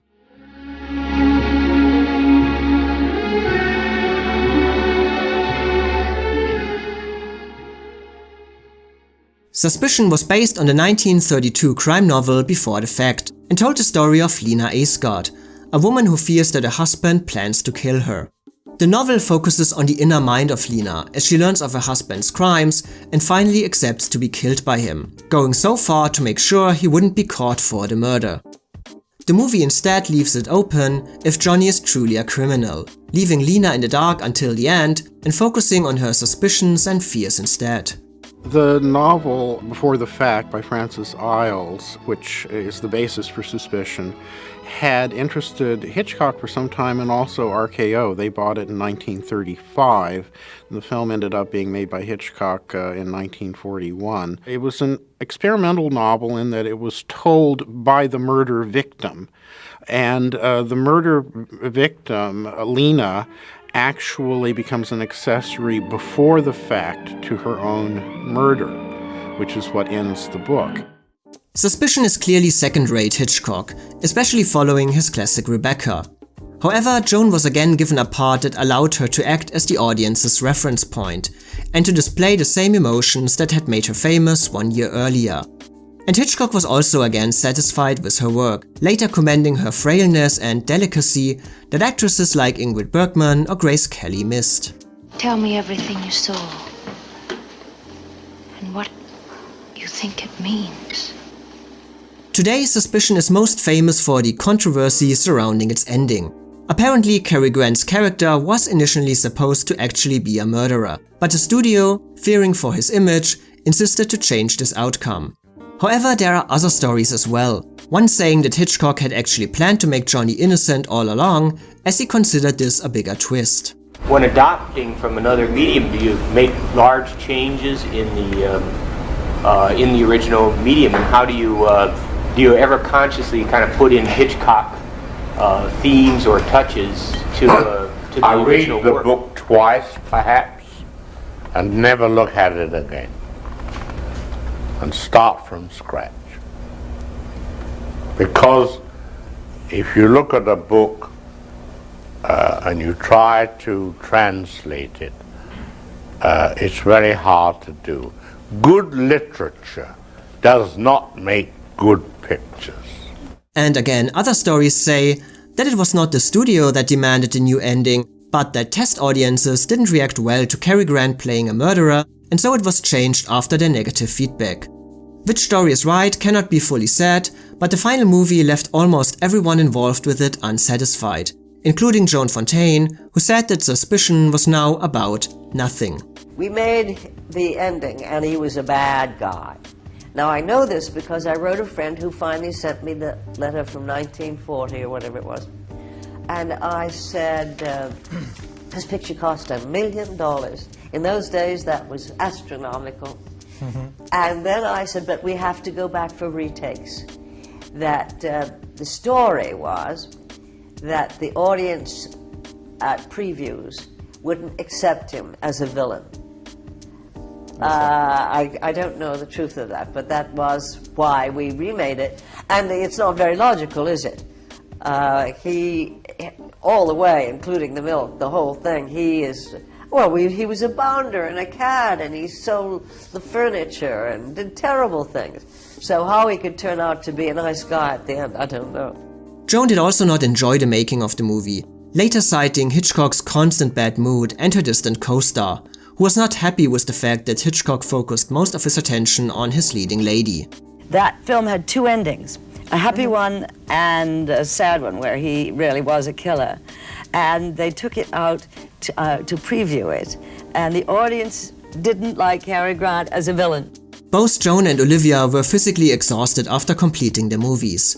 Joan again due to her frequent illnesses, Olivia due to still recovering from her operation and her general workloads. She also got a doctor's order to gain weight, which was, of course, covered with the usual delicacy by the media. I mean. Fuck you. In September 1941, Olivia was the first to face the public and the critics. Reviews in general were positive for the film, calling it an unusual and intriguing story.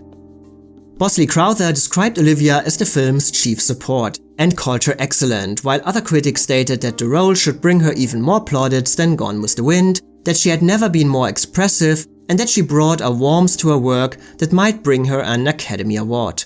However, most outlets agreed that Hold Back the Dawn was Charles Boyer's movie, and the majority of reviews focused more on his performance as well as that of Paulette Goddard.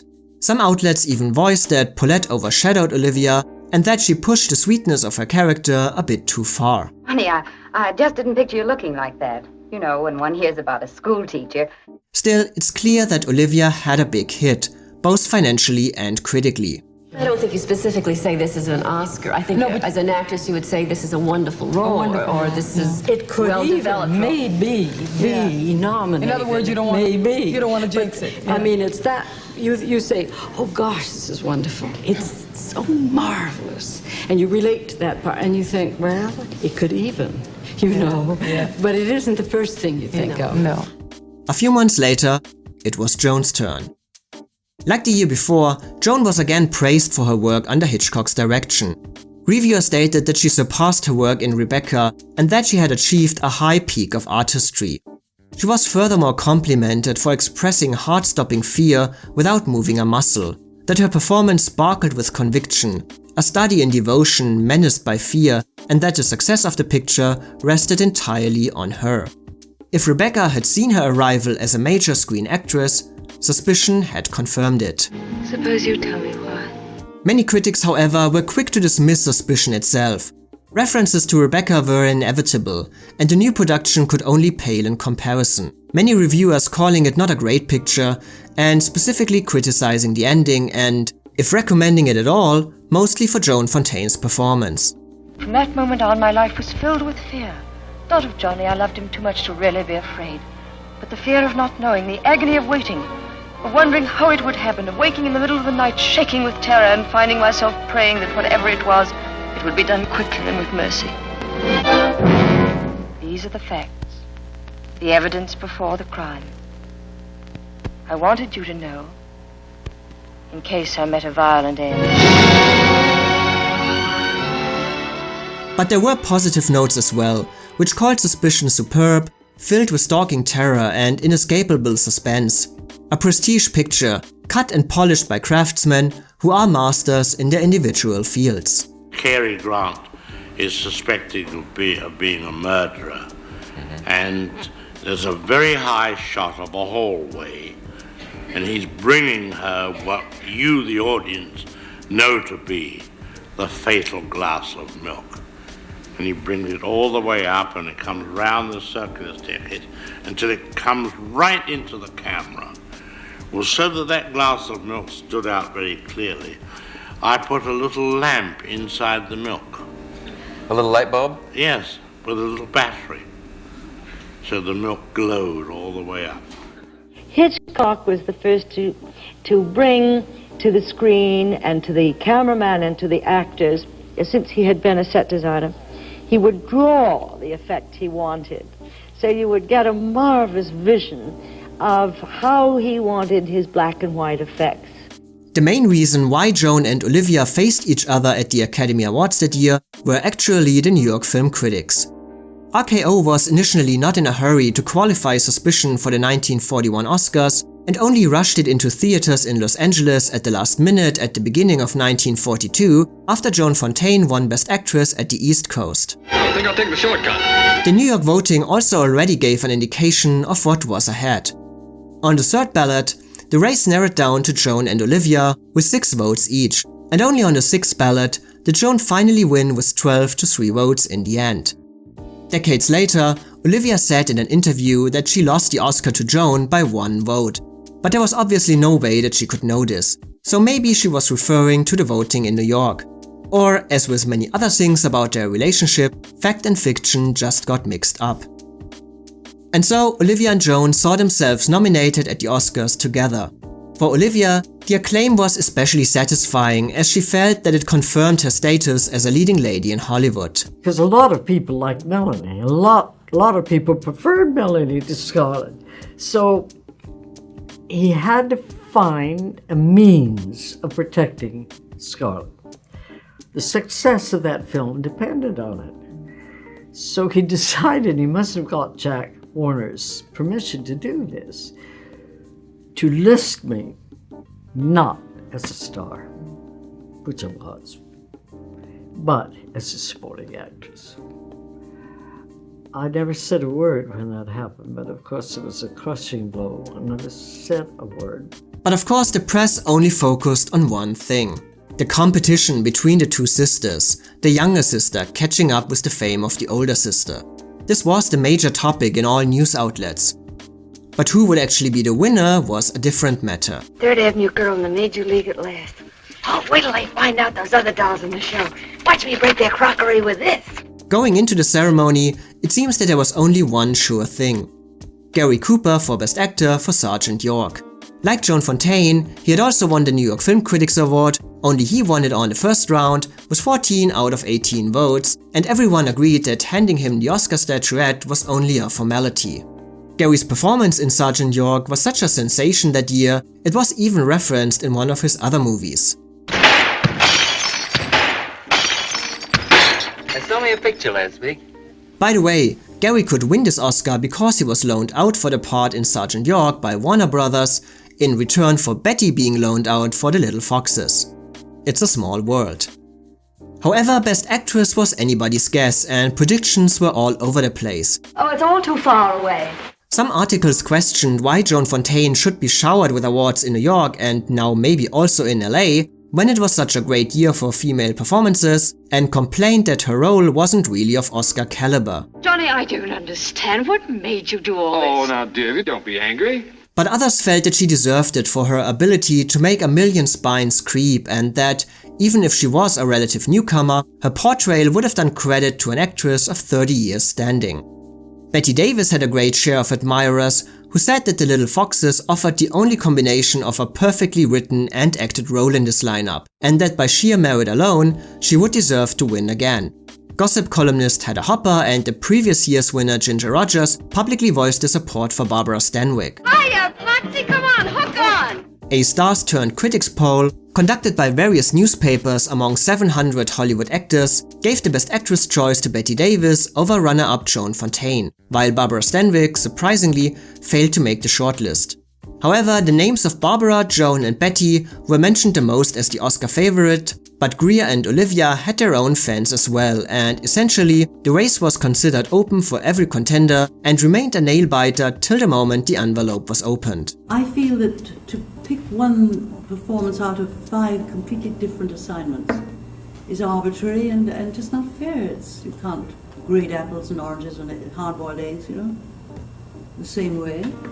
Why mix them up and pick one of them? And so we come back to that fateful night on February 26, 1942, when 2 sisters, who had been competing all their life, had to sit opposite each other and await the final announcement. Joan had initially wanted to avoid this situation. Well, this was frightening to me because Olivia was up for it also. Your sister.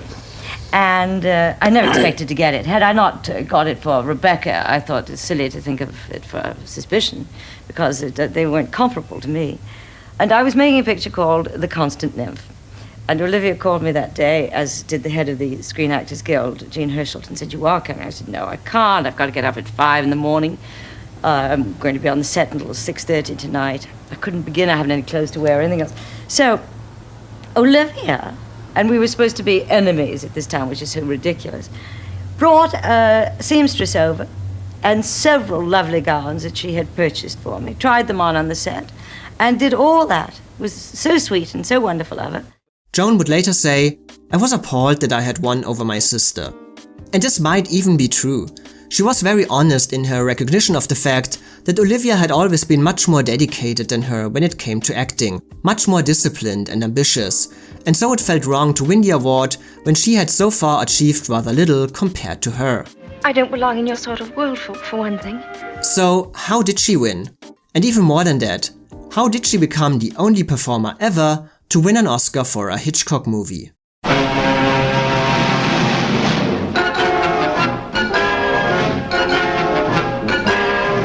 Good evening.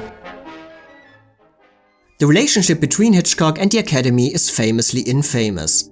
Nominated for Best Director 5 times, he never won an Oscar himself, and his movies were also often ignored. All his movies overall won 7 Oscars and received 9 acting nominations in total. And yes, that is shockingly low. There is obviously no sense going into the reasons for this in detail. You can sum it up by saying that Hitchcock's movies are just not what the Academy usually goes for.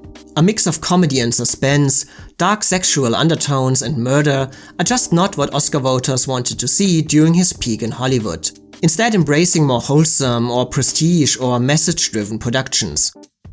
It's therefore not surprising that Hitchcock's biggest impact in Hollywood happened right at the beginning when his first American movie, Rebecca, won for Best Picture. Because in this case, there was the excitement of Hitchcock coming to the US, the campaigning of David O. Selznick just 1 year after Gone with the Wind, and the fact that Rebecca is a prestige adaptation of a famous novel, less concerned with violence, but rather a dark gothic love story, something that the Academy could tolerate. But even then, it won only 1 other Oscar beside Best Picture and left empty-handed in 9 more categories, including for 3 of its performers. And as just mentioned, actors performing in Hitchcock movies did not fare better at the Academy than Hitchcock himself. Almost all of the most famous performances in his movies were ignored by the Oscars completely. Maybe because Hitchcock was famously never too concerned with his actors. Some of them can get in very, very intense, and much too intense. I remember Ingrid Bergman used to get very worked up and say, "Oh, I don't know what to do here," and so forth. And I used to say to her, "Ingrid, it's only a movie." Walt Disney had the right idea. If he didn't like the actors, he tore them up. On the set, you know, that they know it all, and in a way they're children. I regard them all as children. I think I said, I was accused of calling actors cattle, and I said that I would never say such an unfeeling, rude thing about actors at all. What I probably said was that all actors should be treated like cattle. So, how did Joan overcome this stigma? Well, there can be a couple of reasons, some connected to Hitchcock and some connected to her overall career. First, with Suspicion coming 1 year after Rebecca, she simply had the advantage of giving the Academy a perfect chance to make up for her previous loss. Ginger Rogers was a popular winner in 1940, but almost all outlets agreed that, if anyone was close to her, it must have been Joan Fontaine. And if you want to give Oscar voters a chance to repay you for losing the award for playing a young, fearful bride in an Alfred Hitchcock movie, what better chance to again play a young, fearful bride in an Alfred Hitchcock movie? Some outlets drew comparisons to Bette Davis losing for Of Human Bondage and then winning for Dangerous as a clear sign of the Academy apologizing for a previous mistake. And Joan Fontaine again benefited from the fact that Suspicion was not a movie focused on violence or murder, but took a psychological approach, combining a love story with a slight touch of mystery that resembled Rebecca in some ways and gave the performance by Joan Fontaine more credibility than actresses in other Hitchcock movies.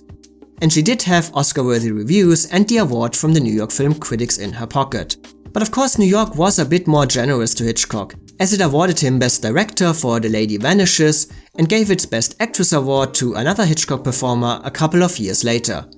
Hi again, Tallulah. Good heavens, my nails, my hair, my face. Oh, I must look bright. Hitchcock movies in general always attracted great stars who obviously enjoyed working with him and in his movies. And why not?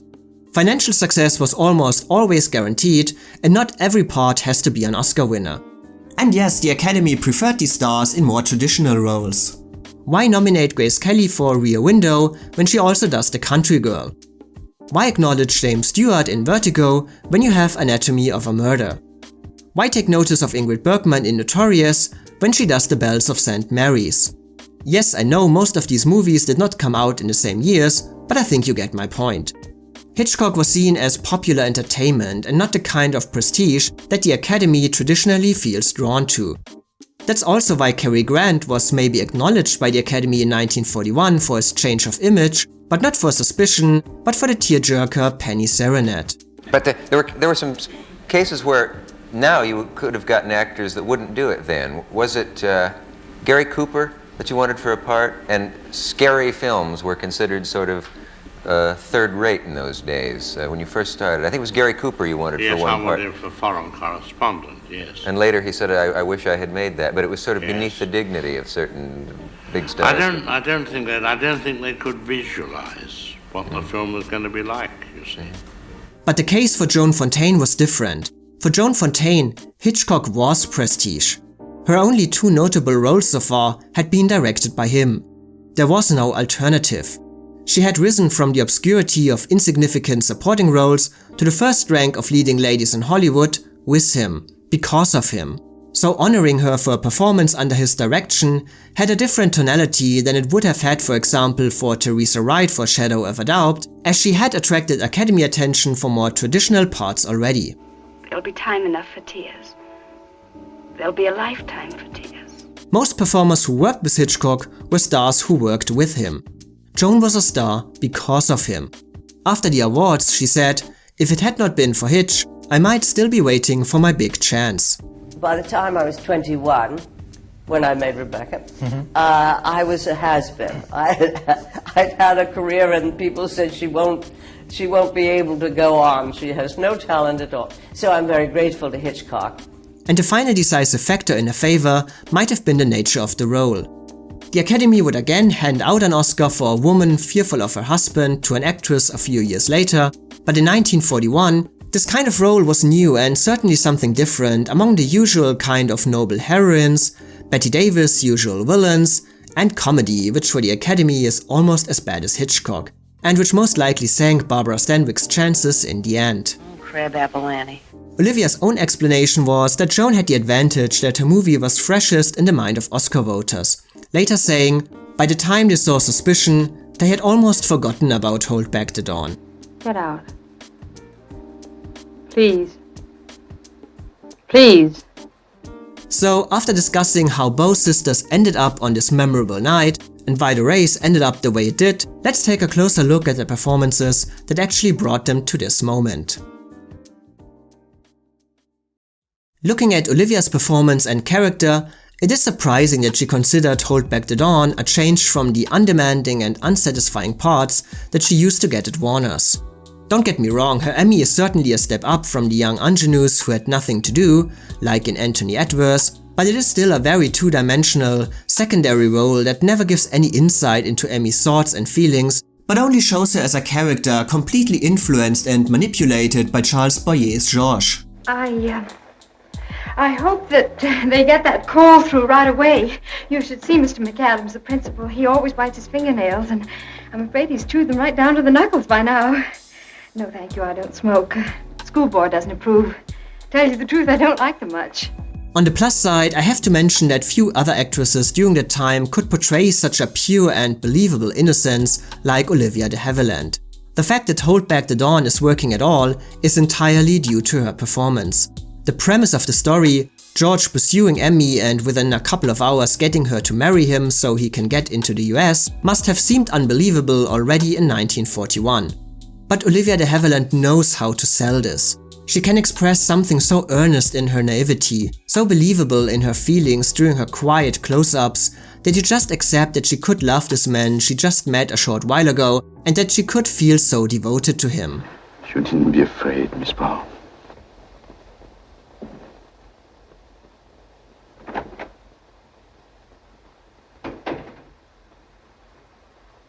The fact that Olivia de Havilland is basically just the, quote, love interest does limit her ability to present Emmy as a real character. As the movie is told from George's point of view, we never learn anything about her own thinking, about her own ideas, and why she came to this point. Why does a woman who looks like Olivia de Havilland feel that marrying a complete stranger is her only way to find happiness? Why does she decide in the end, after she learned of his deceit, to come back to him nonetheless? We are never told anything about her life in the US or her background, and the script reduces her to the point of barely being a character at all, but almost only a plot device. And this is for you. I mean, for us to start out on. What is it?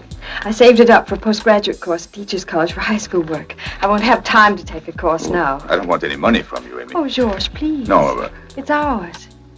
Community property. It's the law in California. However, as mentioned, Olivia does create Emmy with lots of ambition and understanding, using her own screen presence to counterbalance the larger role of Charles Boyer, and making many moments that should not really work almost heartbreaking. The role is limited, but within these limits, Olivia de Havilland is just lovely. No, nothing really. Only Mr. McAdams. I got married. But of course, even within these limits, Olivia de Havilland could have gone a bit further than pure innocence. She might have suggested a bit of doubt in her performance, maybe sensing George's dishonesty, but still deciding to go along out of quiet desperation. This could have worked very well as, for some reason, Charles Boyer was constantly cast as a romantic leading man, despite this almost sinister aura in his performances. It's always clear that something is hidden behind his friendly facade, which maybe worked for movies like Gaslight, but not for purely romantic dramas. Brides and bridegrooms. Yes, they're being blessed in the village. Oh, George, that's the dearest thing I ever heard. Yes? All this time not telling me where we were going. George, you're wonderful. Thank you, Amy. However, even if Olivia de Havilland's interpretation is not very dimensional or complex, she does add some slight nuances. She beautifully progresses from her shy, reclusive acting to a much more alive, humorous and open person after her marriage, showing how Emmy has built a complete and trusting connection to George, and giving more insight into Emmy as a person. I always expected to be married in the Margaret Martin Memorial Church in Azusa. You did? I never dreamed that it would be anything so beautiful and exciting as this. My, they'll be surprised back home. Mrs. George Iscovescu. Or is it Visco? Iscovescu. I don't even know what you are. Rich man, poor man, beggar man, chief. And later, she's surprisingly open in Emmy's sexual feelings for George. Oh, and she does some nice comedic work as well. Oh, yes, Mr. McAdams. What is it? Oh, yes. I called to say that we've had an accident. Her best moments in Hold Back the Dawn actually don't come opposite Charles Boyer, but Paulette Goddard. Which makes me wonder how the two of them would have done as Scarlett and Melanie. I know what you're thinking. This woman's a tramp and she's in love with him. Well, I am a tramp and I am in love with him. For years I've loved him, just as you do. You'd have learned this lesson in 6 weeks or 6 months. I'm telling it to you in 6 minutes. For the same reason that I married my little American. And with the same ring. Just take a look inside at the engraving. To Toots for keeps. Go on, look at it. No. And of course, let's not forget the most hilarious car crash scene ever that doesn't involve Elizabeth Taylor in Butterfield 8.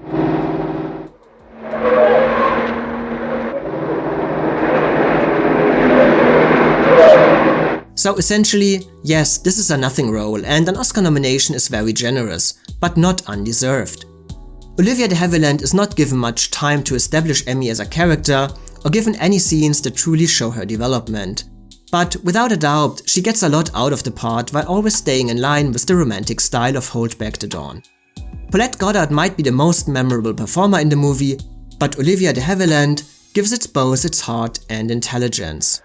Only perhaps when I first met you, I shouldn't have been so vain. I should have looked at your face more closely.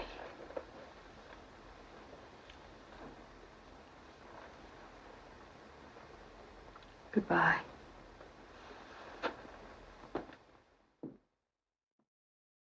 So let's move on to Joan. And I'm very proud of my Oscar. It is a salute, an accolade from one's peers. And it is a marvelous thing to have had, and I'm very grateful for mine. And I think it is one of the reasons that my career keeps going on, because I do have that stamp of approval. Given that this is the only Oscar-winning performance in a Hitchcock movie, it's easy to mix this historic achievement with the actual quality of Joan's performance. In other words, see it as a culmination of acting in Hitchcock movies, as the combination of all the other performances he directed and was famous for, and as the singular acting highlight in his filmography.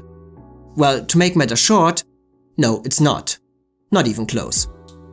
It's hard to explain what exactly went wrong here, as Joan Fontaine was so luminous and basically perfect in every way just 1 year prior in a very similar role in Rebecca.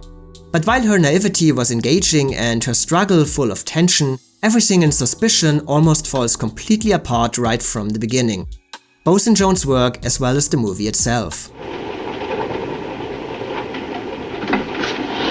The most notable aspect of her performance is that, while Rebecca was a perfect surrounding for her acting style, the tone in Suspicion is drastically different.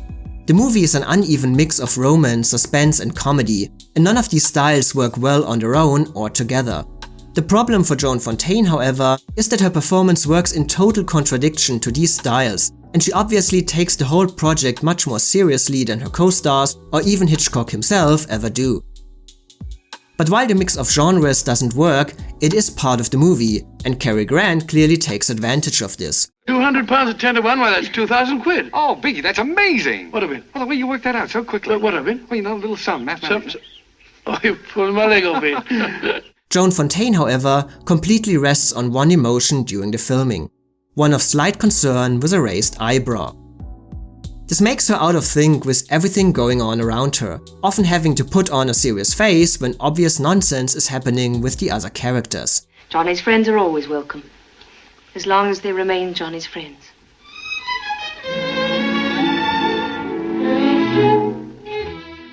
I mean, in her defense, I guess no actress could find a way to get out of the scene gracefully, but her too earnest approach is constantly out of place. Oh, darling, come on, give us a smile. Come on, old girl. I know. You tickle a chin and I'll make faces. Think that'll work? Come on, son. Come on, dear. Do you see the glimmer of the smile over? No, not a thing, Biggie. Do you know any other tricks? Here, I got something that never fails. Well, come on, let's hear it. I'll make a noise like a duck. No, that's not doing it. Shall I do this at the same time? Yeah, try that. Come on, dear. I mean, what is she even doing here? Oh, look, she's smiling. My dear, so she is. Or here. Now, what did you think I was trying to do? Kill you? Nothing less than murder could justify such violent self-defense. Look at you. Let me go. Oh, I'm just beginning to understand. You thought I was going to kiss you, didn't you? Weren't you? I guess you can give Joan Fontaine credit for doing something in a movie that no other actress ever achieved. Having zero chemistry with Cary Grant. Due to their different approaches, they constantly seem to be in different movies, but even beyond that, neither their romance nor the will he kill her plot ever work beyond a superficial level. You know, this reminds me of the day we first met on the top of the hill, when you wouldn't let me unbutton the top button of your blouse. Do you remember? I shall never forget it. She's so stiff and lifeless in her scenes with him that it seems impossible that she ever feels anything else for him than slight annoyance. While the book makes it very clear how dependent Lena is on her husband and how she's willing to forgive him again and again, Joan's interpretation rarely makes any sense of Lena's actions due to the constant state of vagueness in her performance. What right have you to interfere in my affairs? Well, I wasn't really. I was only... You were only what?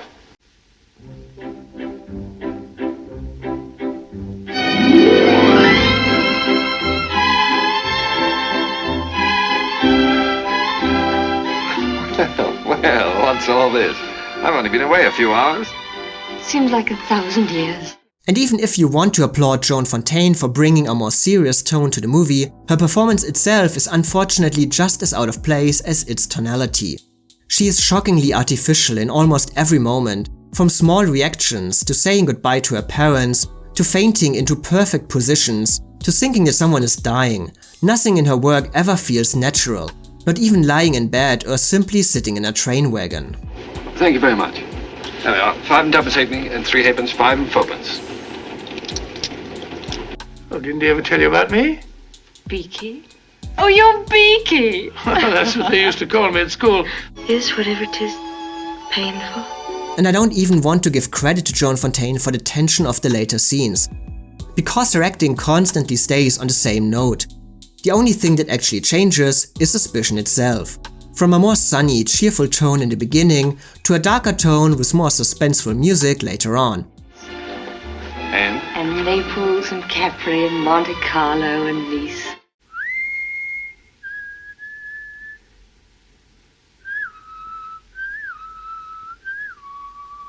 This is all that changes. Joan Fontaine doesn't change. It doesn't matter if she is in love and disappointed that Johnny doesn't call her, or she thinks that he brought her a glass of poisoned milk, the reaction is always the same. Is she fearing that Johnny might be a murderer here, or thinking about her precious chairs? We'll never know.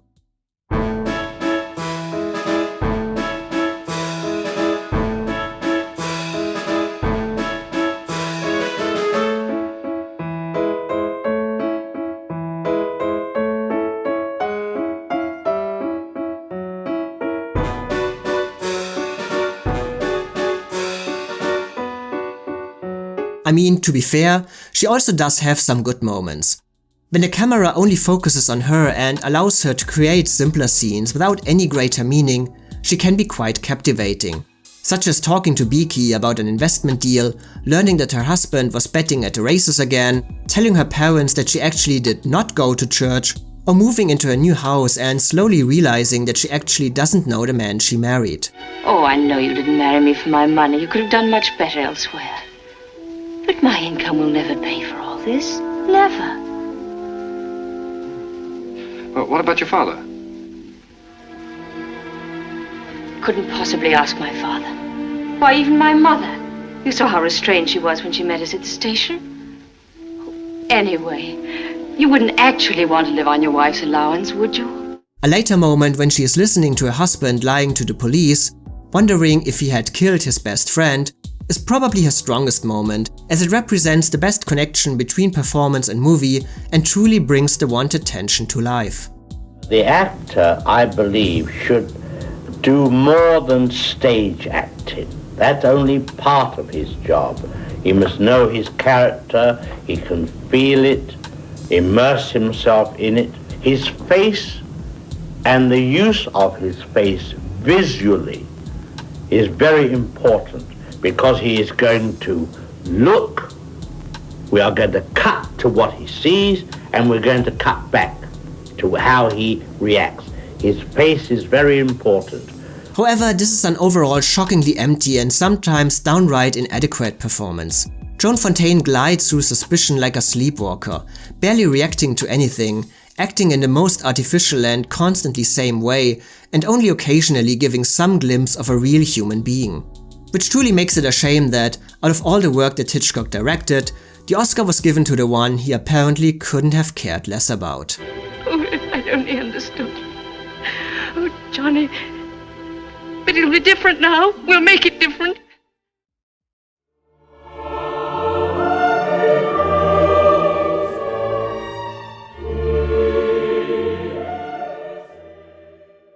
As I said in the beginning, the Oscar night was certainly not the reason why the relationship between Joan and Olivia was so difficult.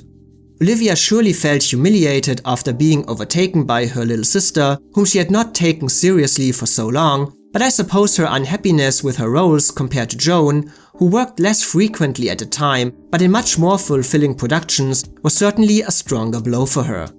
For example, that Joan was cast in The Constant Nymph, which had been a dream project for Olivia for many years.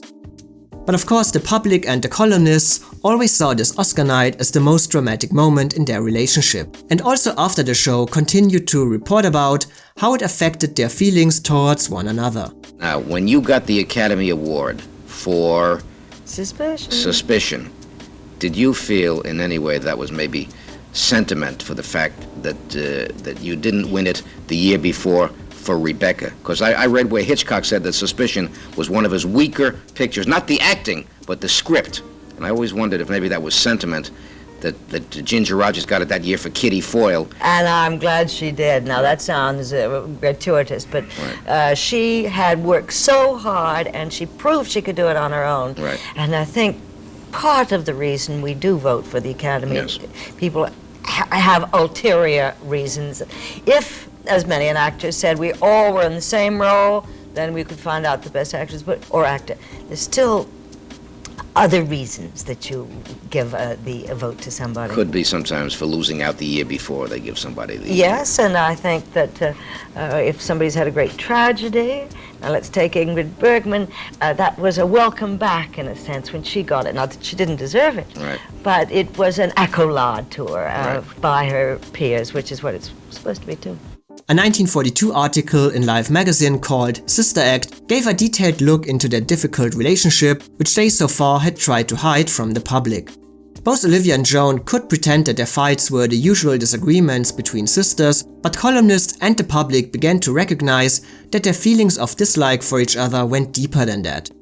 And at some point, both of them stopped pretending. You're talking about my sister, and I'll just tell you that she is a lion and I am a tigress, and they don't get along.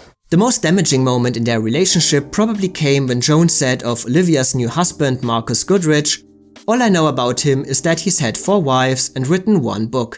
Too bad it's not the other way around," which angered Olivia to no end and was also the cause for this legendary photo. During the next decades, both sisters only met occasionally. There were constant rumors that they might work together at some point. Some of these rumors mentioned that they were offered Blanche and Stella in Streetcar, but of course nothing ever came of this. Joan said in an interview, "Imagine what we could have done if we had gotten together. We could have selected the right scripts, the right directors, the right producers. We could have built our own empire. But it was not to be." Your sister, Olivia de Havilland, did some of the horror movies. Did you talk to her about it? Why? No, I didn't. You wonder why someone like, I guess they just want to keep... It was the vogue at the time, and Bette Davis was doing them, and Joan Crawford was doing them, and they might have thought it was kind of an amusing thing to do, and another facet. And I think, as we were just saying, maybe they wanted to prove that they could play all kinds of parts. Well, fine. Your ways in Hollywood never met. I mean, you were in one studio, she was in another, and That's right. there was some problem in But this they one. tried to get us in the same picture often. But that would have been another Hiroshima if they had put us together. During the 1977 Academy Awards, they famously refused to share either the stage or even the same floor in their hotel. It was said during many years that you and your sister Olivia de Havilland were quite unfriendly. It's Is that quite true? true, and we still are. Oh, really? Yes. Their relationship was already beyond repair due to the death of their mother 2 years earlier. Olivia had been with Lillian when she died, and Joan, who was on tour at the time, publicly complained that she wasn't even invited to the memorial service, which was then postponed to allow her to attend. The sisters spread the ashes of their mother together, but did not speak. Joan described it as, "I said goodbye to my mother forever. As for Olivia, I had no words at all." And later added, "You can divorce your sisters as well as your husbands. I don't see her at all, and I don't intend to." When was the last time that you spoke to your sister? I did not speak to her at my mother's memorial, and so it was the previous telephone call when she wanted my mother operated upon at 88. And I had prepared mother for death for months on the phone by talking to her, and she didn't want to live. And my sister wanted her to be opened up and explored, and I couldn't take that one. And I said, it's entirely up to my mother, our mother. But no way am I going to sanction this. I mean, would you want to go to your graves not speaking to each other and not getting along? Well, we never have. Why should we start now? Why change things? You forget what the original source of the disagreement was very often. With a lot of people, it just doesn't have to be sisters or siblings. It can be husband and wife, for that matter. How many novels have you read where the husband and wife never spoke to each other at dinner table and the poor kids had to sit around? You know that. Like small talk, huh? While Joan published her biography at the end of the 70s, Olivia kept quiet about their relationship and only spoke about Joan again after her death, referring to her as Dragon Lady and saying, "I cannot think of a single instance wherein I initiated hostile behavior. But I can think of many occasions where my reaction to deliberately inconsiderate behavior was defensive. On my part, it was always loving, sometimes estranged, and in the later years, severed." Dragon Lady was a brilliant, multi-talented person, but with an astigmatism in her perception of people and events, which often caused her to react in an unfair or even injurious way. Which are not the kind of forgiving words you would expect after decades of silence and Joan's death. Maybe Olivia was angry that Joan had beaten her again. You failed! But in the end, it simply comes down to two sisters not liking each other, which is not that uncommon. But because they were both successful actresses, both standing in the limelight, their relationship was examined much closer, and therefore seen with much more interest and maybe also some schadenfreude. I always thought really that was all publicity, the feuding sisters. That wasn't true. That couldn't... Well, we are naturally... my mother also. Our family are all eccentric, I have to admit. My father was eccentric. My mother was a very definite and positive person. And my sister and I are very definite, positive people. So you put that together, then you are bound to have differences of opinion. You just have to. We are not passive people in any way. Each of them made their own way and each found success in a very difficult profession. Yes, they did not get along personally, but this drama off the screen should not take attention away from all their wonderful work on the screen. That Oscar night in 1942 of course provides us with awards trivia for the ages. But it was only one night.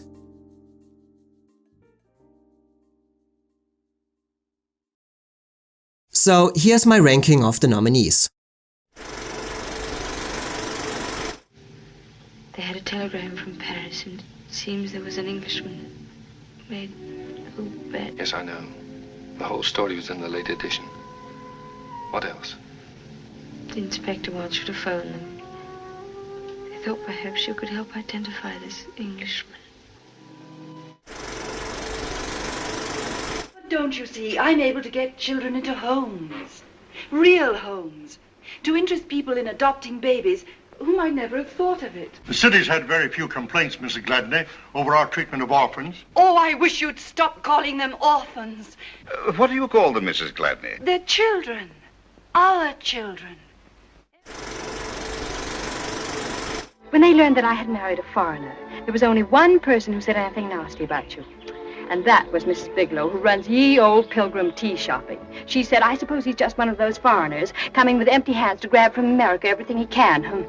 Mr. McAdams put her in her place. He said, I suppose your great-great-grandmother was Pocahontas, Mrs. Bigelow. Funny? No, too tall. What are you doing? Oh, you'll find it. Those are Professor Gerkekoff's reference books. No, and they're very best. just too bad. Oh, that's perfect. What are you going to do? Come here. I'm going to show you what Yum Yum is. Here's Yum. Here's the other Yum. And here's Yum Yum.